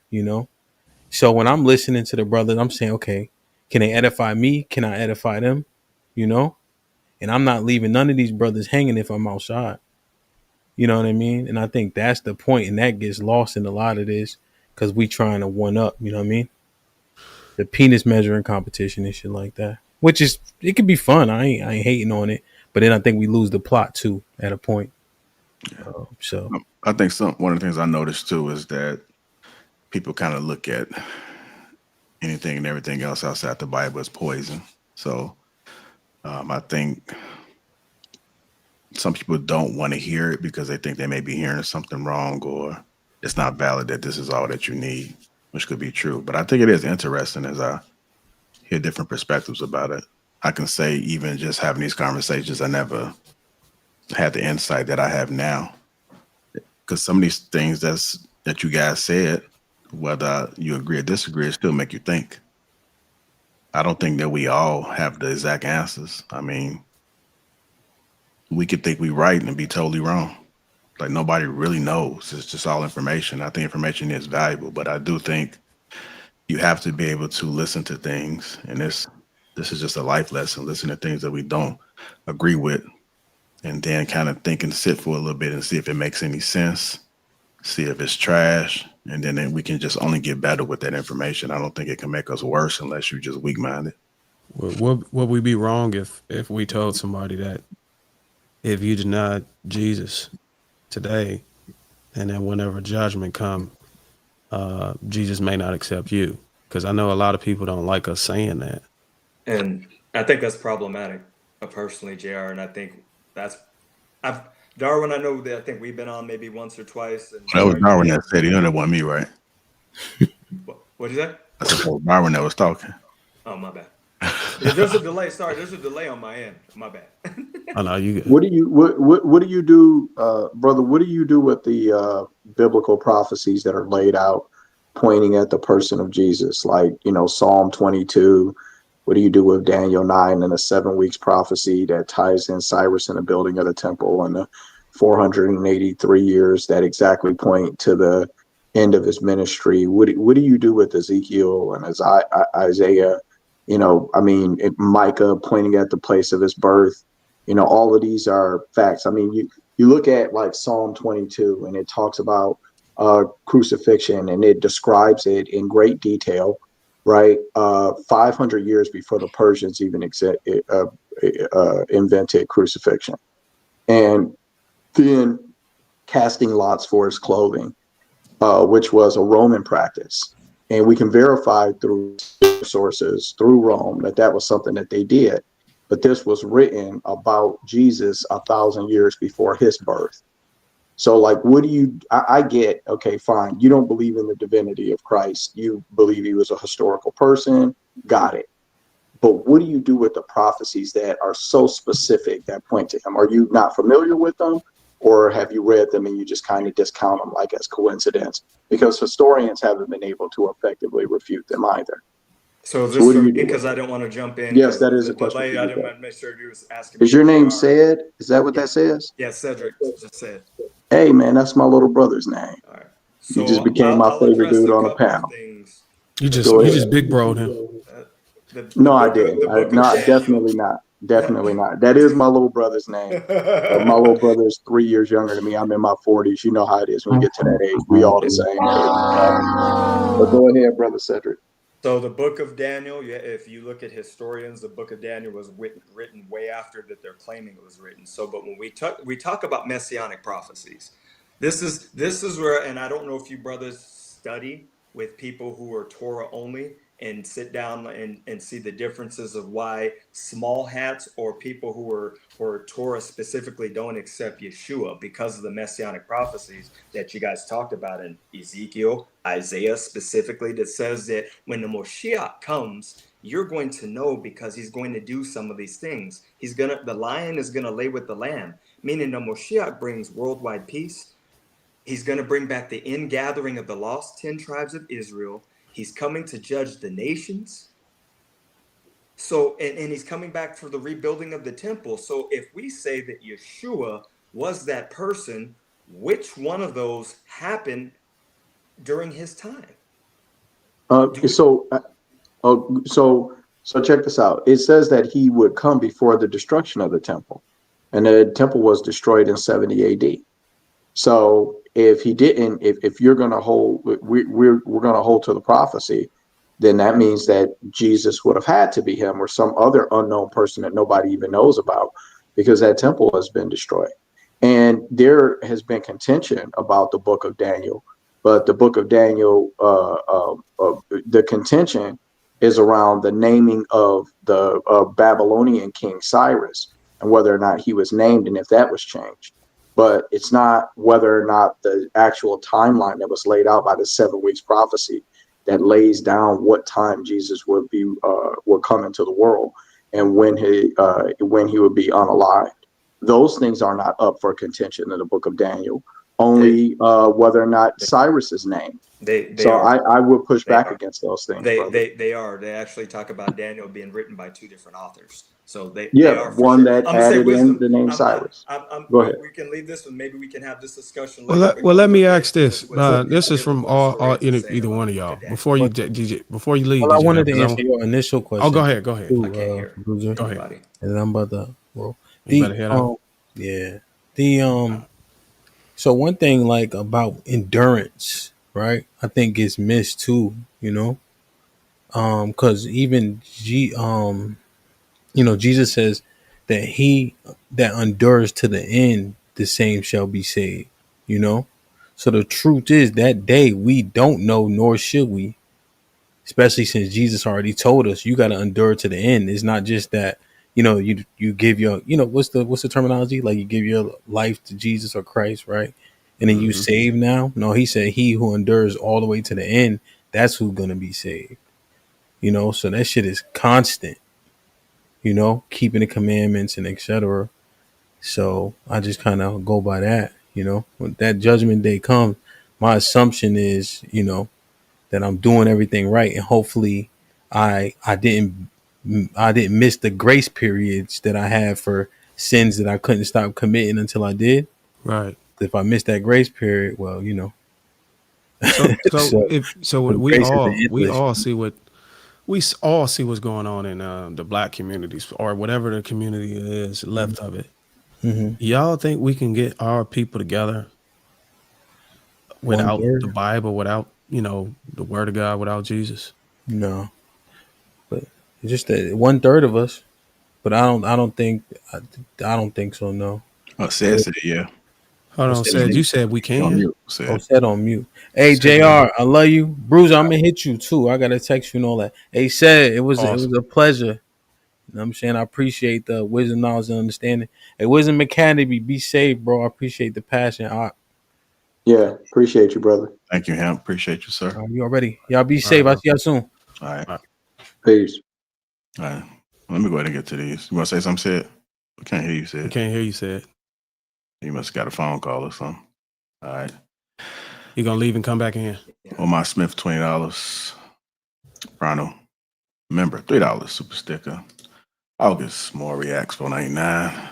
What about Job? He was perfect and a lot of bad things happened to him. Thomas 4, $1.99. 2 Timothy 3:16, 17.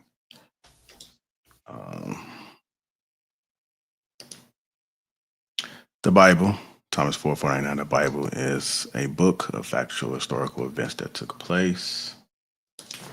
Ezekiel with the $50. This must be risky. Stand up. Thank you, JR. Appreciate you, sir. Bruno, also remember 99 cent super stick. Got Henry in the hood, $3. I can show he doesn't. Linguistics easy about Hebrew. I don't know what he's trying to say there. Yeah, again, $5 I can prove, bro. Don't know history or biblical linguistics. Thank you. Go ahead, Seth.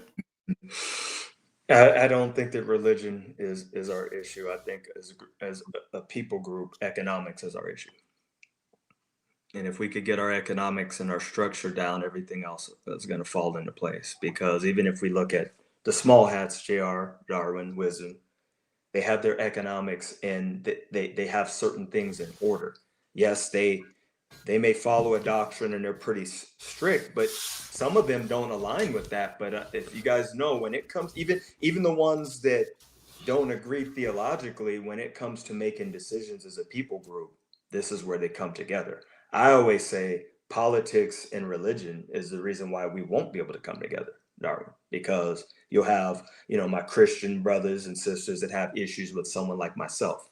And I'm not saying you guys on here, because this has been a beautiful conversation, but I've made my bones around social media debating Christians and having a lot of smoke for them, just because when they hear my take on things, the first thing, said you're gonna burn, all that type of stuff. So it makes me, feel a type of way. I don't think that's not the way that you would get me to change. Darwin say, Cedric, I'll pray for you, hopefully, but if you're telling me I'm gonna burn forever, then I'm probably gonna have a different type of energy. So I think. Well, let me ask you that. What's the likelihood of our people actually coming together economically if we all align religiously? Because it sounds like you can read yourself into misalignment. But if we all had shared values, regardless if something can be debunked or mistranslated or whatever back in the past, let's just say we all lived by the word of God, evenly. What's the likelihood of us pursuing economics and being able to pull ourselves up out of poverty and all this other stuff? We could still be aligned biblically. I mean, the four of us, well, you guys are probably in agreement, but not with me. But we could That's what I'm still, saying. we could still all work and come together as a community. So my beliefs would never get in the way with helping you brothers, Wisdom or someone, just because we don't agree theologically. But we can all agree theologically and still be economically inept and not understand economics and not build. So we'll just be a group of people who believes in a divine figure and be broke. Okay. All right. Thank you, gentlemen, for joining, and everybody that has fallen. Appreciate you guys for showing your support. Let's make sure we support everybody on the panel. Love y'all. See y'all tomorrow. All right, y'all.